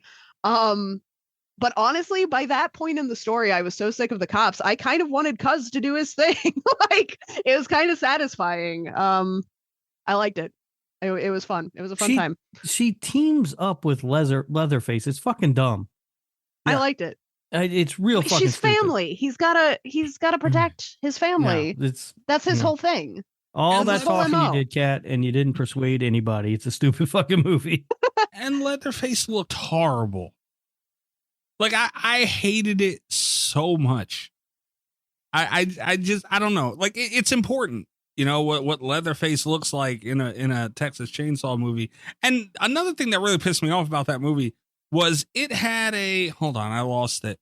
It had a budget of $20 million and the kills were so weak for a $20 million for a Texas Chainsaw movie, period. Like, you don't need a ton of money to be able to do that, you know, because, you know, practical effects and a lot of other things that you can get away with. But you got $20 million, man, and you're making a Texas Chainsaw movie. The kills better be fucking Well, shit, surreal. It probably cost half that budget to rent the goddamn mansion that somehow Grandma Sawyer got super rich and bought a fucking stupid nice house. Also, I do really like that. It's a bad call for a Texas Chainsaw Massacre movie. It's one of the reasons why it's in the lower half of my list. But as a character study, I think it's so funny that no one has actually been to the house where Grandma Sawyer lived. And she gets into the town with all these locals that are like, oh, you're staying in that shit heap. And then she gets through the gate and it's just like a fucking mansion. Yeah. And it's like, it's very funny to me.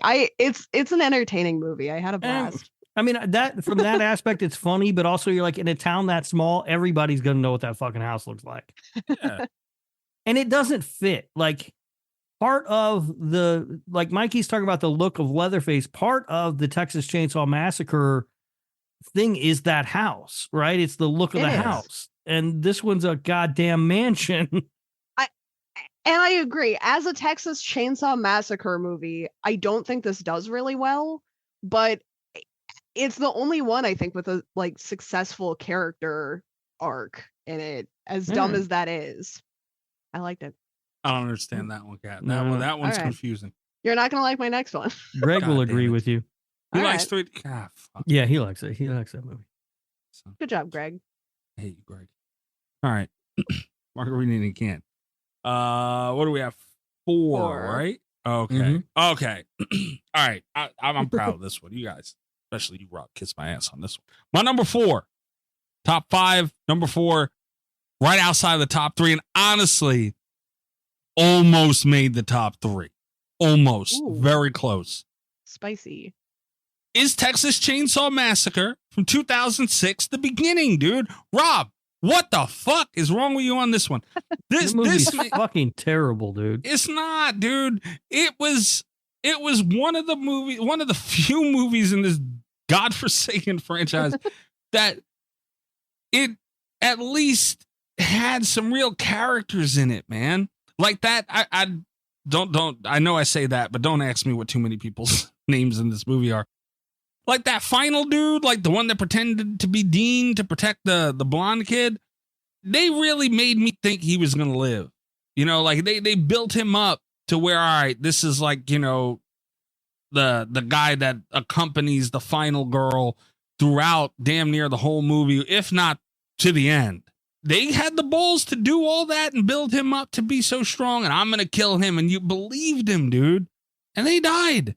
And that was a powerful moment. It was like a holy shit moment to me. And I just thought it was really good, dude. Like that. And they had the balls to kill fucking everybody. Of course they had to kill everybody. Nobody could live because we knew they weren't going to live because it's a prequel to a movie that we've already seen.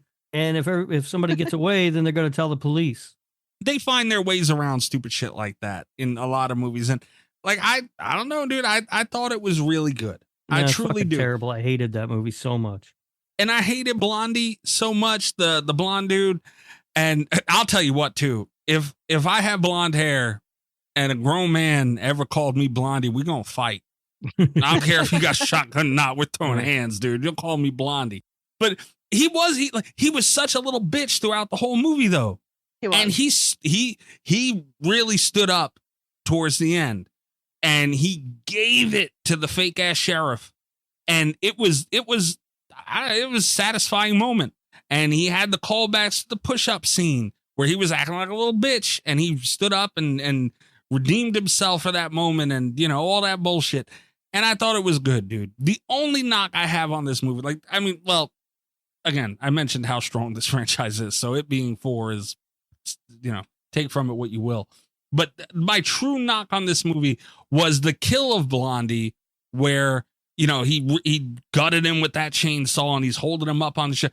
A lot of that was off screen, and it pissed me off because that, if you're going to, bleed all your money out on one kill like that should have been the moment. Like that could have been especially after his redeeming scene and of redemption and all that shit. And, he tries to save the final girl and, it comes up short and he dies and it's sad.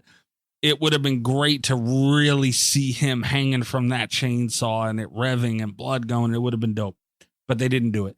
But yeah, man, I like this movie. It was a true attempt at a story and character building in a franchise that was like drowning, and I liked it.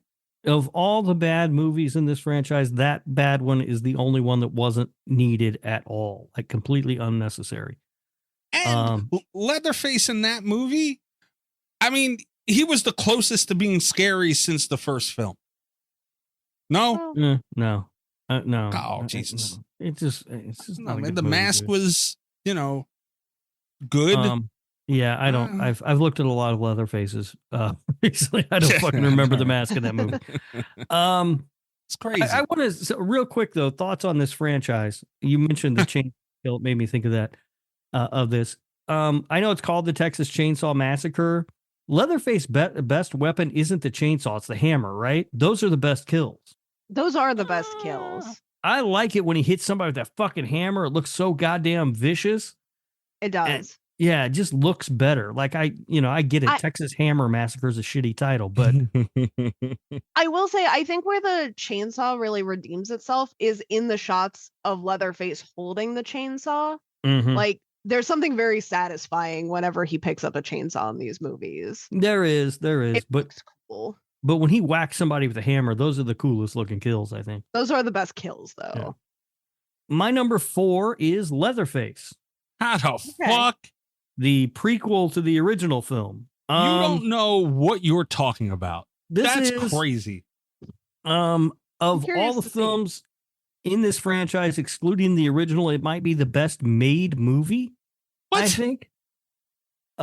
He's not wrong, though. Yes, he And- is. Well, no. After watching these movies all in a row, back to back to back to back to back, it was nice to finally see something a little different. Because a lot of these movies kind of feel like just a worse version of the movie that came before them. But Leatherface took a swing. And it's not a great movie, again, because there aren't very many great movies in this franchise.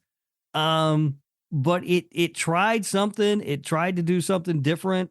It doesn't connect all the way, but it's a well-made film, and I liked it. Like I don't know why Mikey hated it so much. Like, Because it was awful. I don't know where else the franchise was going to go after a certain point. Like, I may have shot myself in the face if I had to watch another movie of them just chasing people around their fucking hillbilly house. But honestly, I don't know how you could say that when we've had the conversation time after time again about Crystal Lake, the Friday the 13th TV show, and how we are not looking forward to a child Jason, and all we want is Jason. That's because all we care about. I don't know what child Jason is. I didn't know what teenage Leatherface was either, and I really wish I still lived in a world where that existed. No, I liked it. I think it was a good movie. I thought it was horrible, man. It confused the shit out of me. I did not like that movie. When you say Leatherface or Texas Chainsaw, obviously, even Leatherface, but you think oh shit, I'm gonna see Leatherface in his chainsaw and he's gonna fuck shit up. You didn't get that here. No, you get the story of how he turns into what he turns into. I don't give a shit. Yeah, you knocked that on Rob Zombie's Halloween. It's a good movie. Yeah, but that's different. They took away the mystique of Michael. Is what they did. I can't stand you. I can't believe it. Like that movie deranked TCM. You're backwards. You did this backwards. You did something wrong. I don't know where you went wrong here, but you did something wrong. Are you sure you got the titles right? Yeah, I really enjoyed it. It was hard for me to figure out where to place it in the franchise because it's so different. And that's why I realized, well, it's got to be kind of high because it's fucking different, at least. How do you always manage to make me mad?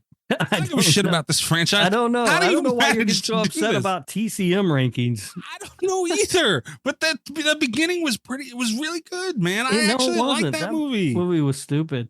Son of a bitch. I can't believe it. Another point to the beginning too, by the way. I know we moved past it and it's not coming up again. But just to Mr. Cat's boyfriend guy, one of the reasons I liked that so much was the sheriff. Like he hated him, sure, but you do hate that motherfucker and he makes you. And that's why I like the character so much. Like no one in this movie in Leatherface, I didn't give a shit about anybody in that movie. And it's not like I didn't want to. Like I was hoping finally for another good movie, Like I watched the beginning. There was quite a few movies in between there where I was just like, God damn, man. I just couldn't care about anything in that movie. Nothing. Like that prison scene was a mess. I don't get it, Rob. I enjoyed the movie. I didn't think it was great. I'm not saying it's a great movie. I don't even know that I'm saying it's a good movie. I'm just saying it was okay and I enjoyed it.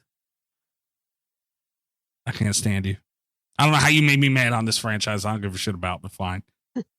Well, let's see how mad Kat can make you. What do you have at number 4, Kat? At number 4, this is the third one that I came in hating this movie. Like it was a contender for my bottom slot.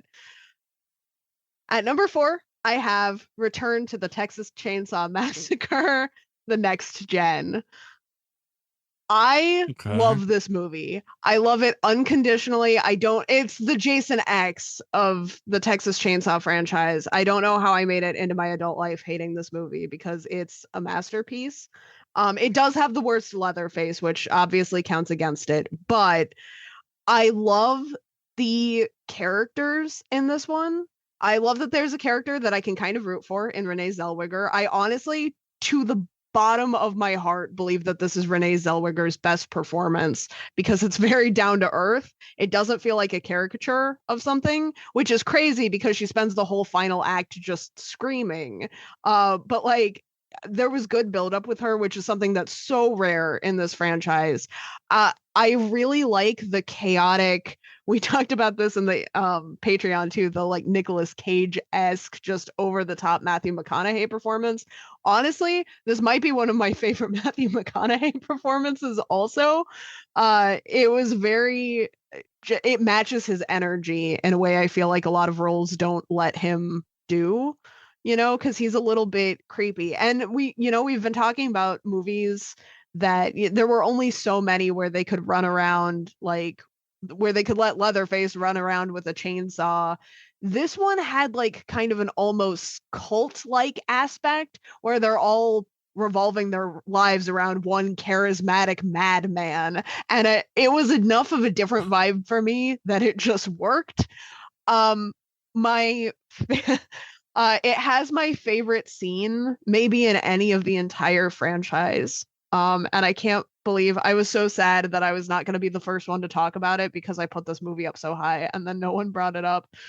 One of my all-time favorite things that's ever happened in a horror movie is when Darla is driving back with a person in her trunk and she finds the prom girl in the middle of the road and she gets out of the car and the girl's like, hey, please help me. And she's like, okay, but I'm going to get a blanket. And she steps away. She takes one step back to the car. She looks around for a stick. She's very clearly picking up sticks, weighing them and putting them back in the ground. She picks up a stick.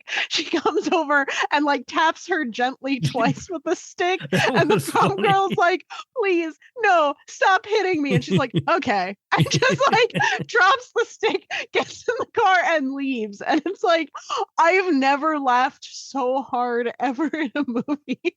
Yeah, there was some good so stuff. Dumb. That was funny. I enjoyed that. And also the drive-through scene I enjoyed. The drive-through scene is so funny. Yeah. And she's just like, she has a great rapport with the cops. The beginning of this also where she's talking about her boob job. Mm-hmm. And she's just like, I don't know why those kids keep giving me a tough time. I keep flashing them and they don't go away. You're like, I have some ideas about like these kids and why they keep coming back every night. That being said, this is going to sound like one of my joke takes, and it's 100% not. I'm being dead serious about this.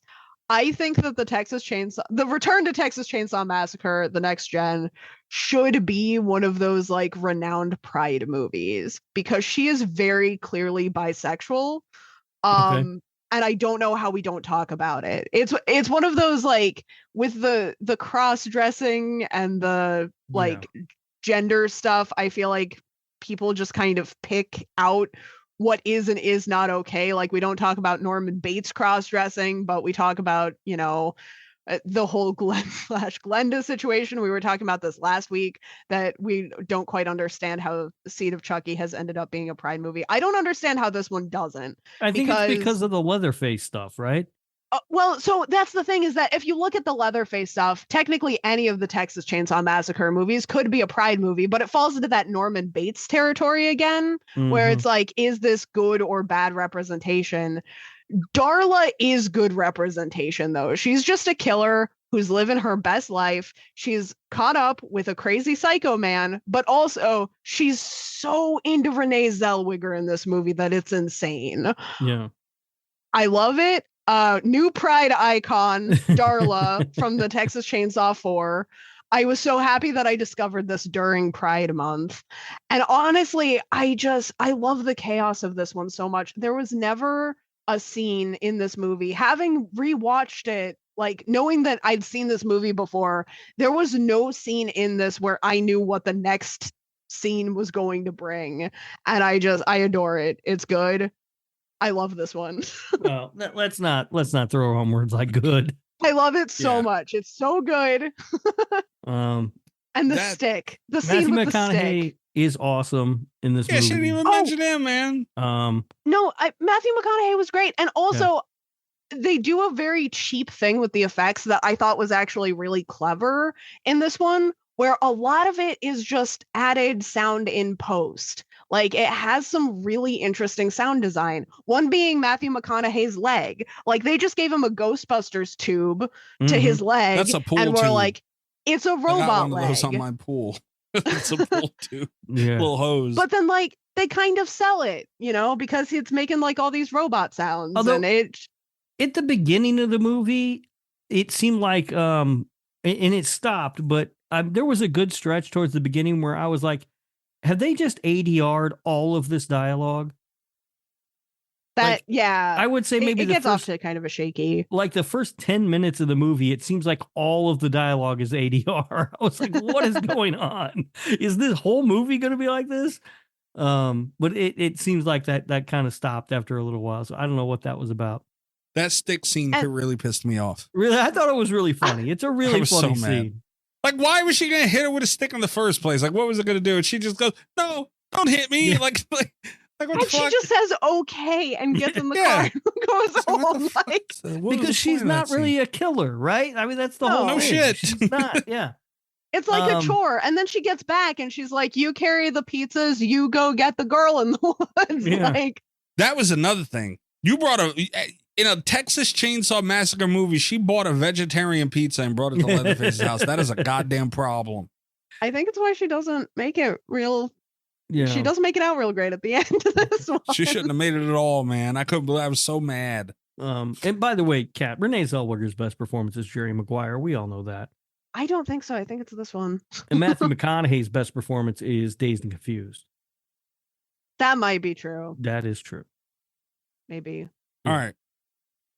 All right. My number 3, top 3 is Texas Chainsaw Massacre 2003. Jessica Biel, white tank top. I'm not taking any further questions. Okay. Yeah, I'll keep that train going. By default, this is the number 3. As far as like these 2000s remakes go, this one falls on the list of like, all right, it's not that bad. Like, I don't love it. I know a lot of people who really do love it. I've heard people say that they like it more than the original. That's insane. But it's got that 2000s remake shine on it, which is really annoying for a Texas Chainsaw Massacre remake. I mean, like when they're showing Leatherface's like lair or whatever, there's a severed head on a like plate or something, and like some people's teeth in a jar, but there's no dirt. Like it looks like he's got a head on a plate and teeth in a jar, but he takes the time to dust. Like it's so fucking annoying to me. But by default, it has to be number 3. I'll keep the train going. I really enjoy the Texas Chainsaw Massacre remake. This was one I knew it was pretty much going to be my number 3 spot. Like I had a blast with this.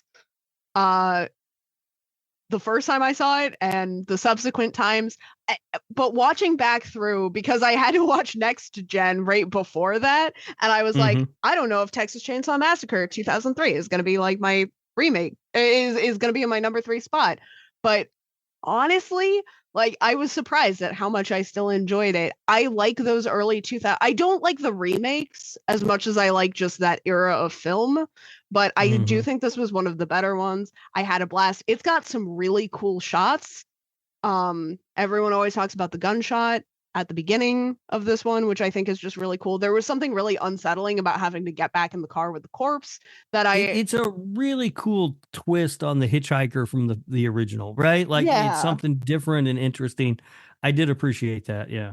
And then Leatherface at the end, like that showdown. The one thing I don't like this more than the original. It does a lot of things way, way worse. The one thing that I do really like, Jessica Biel in her white tank top. Hell of a deal. She is a fighter. She feels like a final girl. Like she puts up a 2000s fight instead of a 1970s fight, you know? And I appreciated that. Like it felt like she had some grit. I liked this one a lot. It was fun. Yeah. Yeah, agreed. Mikey, we're number 2. Yeah, it's Texas Chainsaw Massacre 2. God damn it. I knew we were going to have the same top 3 across the board. Texas Chainsaw Massacre 2, the Leatherface. This is arguably one of the worst Leatherfaces as well. I don't like horny weirdo, it's going to the prom but suit Leatherface. Kind of. Yeah, I mean, it kind of works for the film. No, it doesn't. It's weird. I don't like it. Yeah. But everything else works. I did not think we would have the same top 3 because I thought you would put the remake at number 2, to be honest. No. I also kind of thought that. Absolutely not. Because the main reason that Texas Chainsaw Massacre 2 is my number 2, I got 3 reasons for that. Chop Top, Bill Moseley, and Chop Top. Those are my 3 reasons. Bill Moseley, I love Bill Moseley. Has been a guest on the show several times. Just like one of those true, he's like the male version of Dee Wallace. That fair? Yeah. I think that's fair. Yeah. And you would have to ask him. No, I feel like it, man. Lifts people up. God damn it. Like she's in, Dee Wallace has those bangers that she's in, like the top tier, like, mega movies, but she's also in a lot of smaller films that you'd be like, what the fuck is that? But Dee Wallace is in it and she's killing it. Like that's Bill Moseley. Like he has the big films that he's in. And he also has a lot of small films that you've never heard of. And he's in there doing his thing and being amazing because he's Bill fucking Moseley and he just loves horror, just like Dee Wallace does. So I always put him kind of on that tier as Dee Wallace, even though he doesn't quite have his E.T. film, I guess. But yeah, I love Bill Moseley, man. He's an incredible human being and a very talented actor. And he's one of the true gems we have in the horror genre. And I feel like he doesn't get championed enough. So number 2, Texas Chainsaw 2, Chop Top. It is a crime we haven't seen him more in this franchise. It is. Yeah. Because we had a sheriff prequel. Where was our Chop Top prequel? We had a teenage That's what we Leatherface, needed. but not a fucking. I'm so mad. We need a teenage Chop Top. I would. You know what? Fine. Yeah. Agreed. Yeah. DH Bill Moseley and have him do it though. That's how you got to do it. Yeah. Well, my number 2 is Texas Chainsaw Massacre. What? Part 2. I wasn't gonna fall for it, but the longer the silence went on, I fell for it. The more it was like, I might have to kill him. I don't. Yeah. No, it's Texas Chainsaw Massacre Part 2. This movie's fucking genius. It's so good. We talked about Bill Moseley and Chop Top. Let's not forget Dennis Hopper's in this goddamn movie. Yeah. And he's so fucking great. He my favorite one of my favorite things about this entire franchise is that he's a Texas Ranger. Now, I don't know much about the Texas Rangers. I assume they have guns, right? Yeah, I'd assume. And even if they don't, he goes to buy a weapon to fight the chainsaw guys, and it's not a bigger or better gun.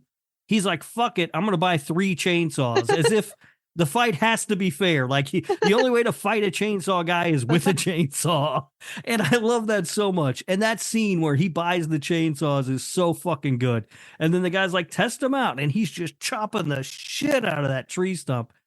I love Dennis Hopper. I love him in this movie. They get a lot about being on the radio wrong, but I don't give a shit. It's just so much fun and absolutely ridiculous, over the top, just hilarious. Texas Chainsaw Massacre Part 2 all day. All right. I also have the Texas Chainsaw Massacre Part 2. For me, it's the setting. Like, there are so many individual little details that I love about this movie. It's fun. The whole movie, it has sort of an almost whimsical feel, which I love, because they have the original Texas Chainsaw Massacre, which was supposed to be like this absurdist, like crazy over the top, no one's gonna believe this, and then it ended up being like one of the most down to earth like traumatizing realistic films of all time, and so they were like, okay, well, that didn't do it, let's amp up how silly we can get, and they went for it. It's got that Evil Dead 2 kind of energy where they're just like, we're committing to all of the silliness about this premise, and they have like the whole bone mansion at the end, and I love it so much. It's so There's good. a fucking chili cook-off. There's in a this chili movie. cook-off. Like, come on, how awesome is that? Yeah, I adore this one. Yeah, it's a great movie. Right. Which means that we all have the same Of number course. 1. Texas Chainsaw Massacre, 1974. Near perfect horror film. Has never been recreated, has never been matched, has never, that feel, that vibe, that atmosphere, that heat has never been matched again. So, I mean, and Leatherface was like chef's kiss perfection. He was not a bird. He was an actual character that scared the shit out of you. And that Red Room too. Oh, man. Oh, yeah. Great movie. Yeah. Yeah. And just that, I mean, there are very few moments in horror that are as great as when Leatherface fucking hits Kirk with that hammer and then slams that door closed. Yeah. It's just so fucking good. I mean, obviously we have to deal with Franklin. Yeah. Who doesn't get less annoying throughout, no matter how many times I watch this movie. But yeah, it's a great movie. It's absolute classic. There are 2 great movies in this franchise, and then a whole lot of okay to really bad.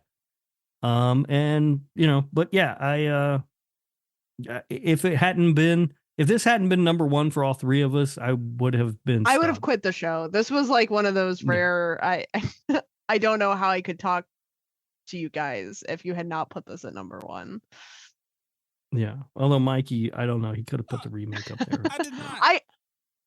I will say I was prepared. I didn't think you were going to do it, but I came in prepared not to murder you if you had the remake above 2. Literally had it in the same spot you motherfuckers did. God damn it. I was worried though. I did fully expect you to have the remake. I don't know why. Because I feel like when we did the episode on 2, you weren't very nice to it. I was nice to it. It's just, look, we're measuring these movies up within the franchise. Like outside of its franchise, I don't think 2 is bad. One character is not enough to make, to save an entire movie. The leather. But it's not one character, it's 2. Yeah, fucking Dennis Hopper's also in but the I'm movie. talking the true shining star, man, is Bill Moseley and Chop Top to me. And, I also have to now get over that Leatherface is an afterthought, which is, And you're acting like Stretch isn't a great character. She wasn't even in our Murder Madness tournament, and we didn't even think to put her in there. She's not great, but she is one of the stronger Texas Chainsaw characters. Right. Yeah, she's no Benny. Comes back in part 3. Within the franchise, yeah, a lot of things were great in this, but outside of the franchise, if we're just talking about horror movies, this movie could have been better. Right. No, that's all. Yeah, then right. Same top 3. God damn it, I knew it. I just said it the other night. I knew it. But that's what it is. I'm not mad though, because we have this moment of coming together before we go into the final rankings. Oh, I'm gonna hate what you guys did to that thing. You are not going to like how heavily weighted that final list goes to Texas Chainsaw Massacre. Oh yeah. I'll tell you now. Yeah. Absolutely not. Do you think Kat had that thought process the whole time, Rob? I don't know. I will say, I really thought, like, when I chose Texas Chainsaw Massacre as a franchise, I went into this Murder Madness concept where it's like, we're doing big slashers. We did the big 3 slashers. I want to choose a franchise that's got, like a big horror villain that's really recognizable to kind of keep that momentum. And I was thinking about the ones that I liked most. And it's like, you know what? I have fun even with the bad Texas Chainsaws. Assuming that I was going to think most of them were bad Texas Chainsaws, I rediscovered a love for this franchise. I'm coming out very pleased with this. And I did kind of think we were going to have similar rankings, like across franchises, but I now know going into next week, I'm going to be the wild card, I think. Yeah. Well, Mikey, I mean, his hatred of Leatherface and his love of fucking beginning is just. You're gonna really drag down Bride of Chucky. Yeah, you fucked Bride of Chucky blatantly. You should be ashamed of yourself. It should have been better than Curse of Chucky, Absolutely and then it wouldn't be a problem. Shame on you. Anyway, that's all for that's all chatter for next week. I will say I discovered a newfound love for Texas Chainsaw: The Next Generation. Yeah. I didn't rank it higher than the remake on my list because I don't think it's a better movie. Hell no. But I do think I like it more. Like I do think it's a movie it's more fun, and it's one I'm much more likely to revisit. And so that I think was a big deal for me, because I honestly, going into this, I would have been like, that's the worst one. Like it's just so bad. But I hadn't seen it in so long, and yeah, I really did like that movie. Well, I've discovered that I will never forgive Kat for making me watch all these movies back to back to back to back. And but this was the roughest of the franchises to watch, without a doubt. This was my favorite of the franchises to watch, which was unexpected even for me. And Mikey, you have to forgive me because I rekindled your love for Texas Chainsaw Next Gen. No, I don't love. Let's not use the word love now. I mean, it got Next Gen was 6 on my list of the Texas Chainsaw franchise. It didn't even get very high here. I picked the best Pride movie that we've ever watched on this show. That's unfortunately true. That might be true. Yeah, that might be true. All right. So next week we're ranking all of them together. I might have a little trick up my sleeve for you guys. That'll be fun. We'll see if that comes true next week. Until then, though, I just completely forgot all of our plugs. Patreon.com/slasher radio. Tier starting as low as $3 a month. There is a 1 week free trial, so you can get all. It's not like you get, okay, you start the trial and everything that comes out for a week after that. You get, no. You get all of it, the full catalog since Patreon started. A lot of people have brought up like older episodes because every now and then we'll reference like publicly on our feeds on like iTunes, Spotify, wherever the hell you guys are listening. The only things on there is from like when Kat and Rob started the show. Mm-hmm. So everything prior to that, other than big interviews, are gone. But they live on Patreon. So I've seen a lot of people mention certain things, and the full episode from 1 till now is on there on Patreon. Extra show every week, before, after, and during the show nonsense that doesn't make the show. You know, that's up on Patreon as well. You get that every week. And all visuals go up on there as well. Just support the show, goddammit. So it's free to try it out for a week. Go do that at patreon.com/slasher radio. Follow us on Twitter @slasher radio. All updates and everything go out there.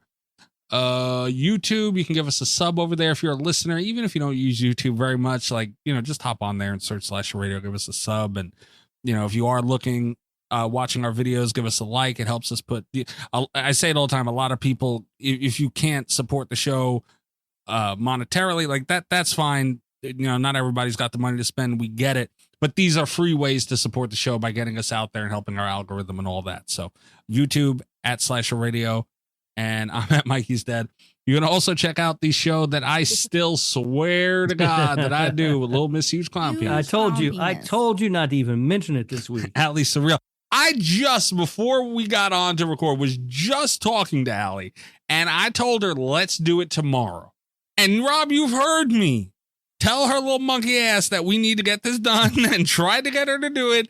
And it's not on, granted, it's been on me before. It's not on me at this point. It's just not. I refuse to take full blame at this point, and I have been trying, but so this, I know I said it last week, but I'm saying it again this week. This might be, it might be out before this episode is. So Cult FM, horror movies, video games, stuff like that. Wherever you're listening to Slasher Radio, you can check out Cult FM. That we're going to talk about The Ring. And I know that is, you know, what everyone wants to hear is what we think about the fucking Ring. But that episode's coming, I promise. Rob, what about you?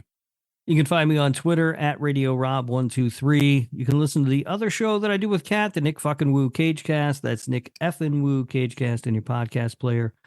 And our episode on the Ant Bully is out there now. And we should have just released our episode on World Trade Center. Okay. The World Trade Center. What? Really? Yeah. There's a movie. Yeah, he was in a movie about the World Trade Center. I didn't know that. That's very interesting. I might watch that. You can call in as our New York consultant. Yeah. I might. When are you guys recording that? You're not invited on the show. You can write a statement. I need it for when you record, though. Well, we don't know, Mikey. It's a little up in the air. We kind of play a little loosey-goosey sometimes with the Nick fucking Woo Cagecast. Sorry, I expected you guys to be professionals. Imagine not knowing when you're going to record a show. That's kind of crazy to me. I don't know. Yeah. I missed the Italian thing. I'm still kind of upset I missed that. A little bit. Kat, what about you? You can find me on Twitter @cat_velour. You can check out my website, catvelour.com. You can buy my new book, My Apologies to Tanya Grace, through Slashik or Amazon or Barnes & Noble, pretty much wherever you get your books. So what the fuck did you do to Tanya Grace? Leave that girl alone. I did not leave that girl alone. I'm sorry. Wow. That's very open-ended. Oh my God. I don't think I want to know what you did to poor Tanya Grace now. God damn. Well. Oh, also, shout out to Rob for being a good friend and supporting me and leaving a bunch of capiche hands in my book launch. Son of a bitch. Yeah. Rob said Kat is being, whatever he said, that Kat was on IG Live. And I started, because he didn't even say where. Like, I just had to search all of fucking Instagram to find Kat fucking Velour. And I started looking, I'm like, okay, well, where? And then I was going to text him to say, well, fucking where, bro? Like, Instagram's huge. And my phone rang and I completely forgot. I was mad at, because me and Rob did one time. You were on an IG Live. So we were being annoying in your chat.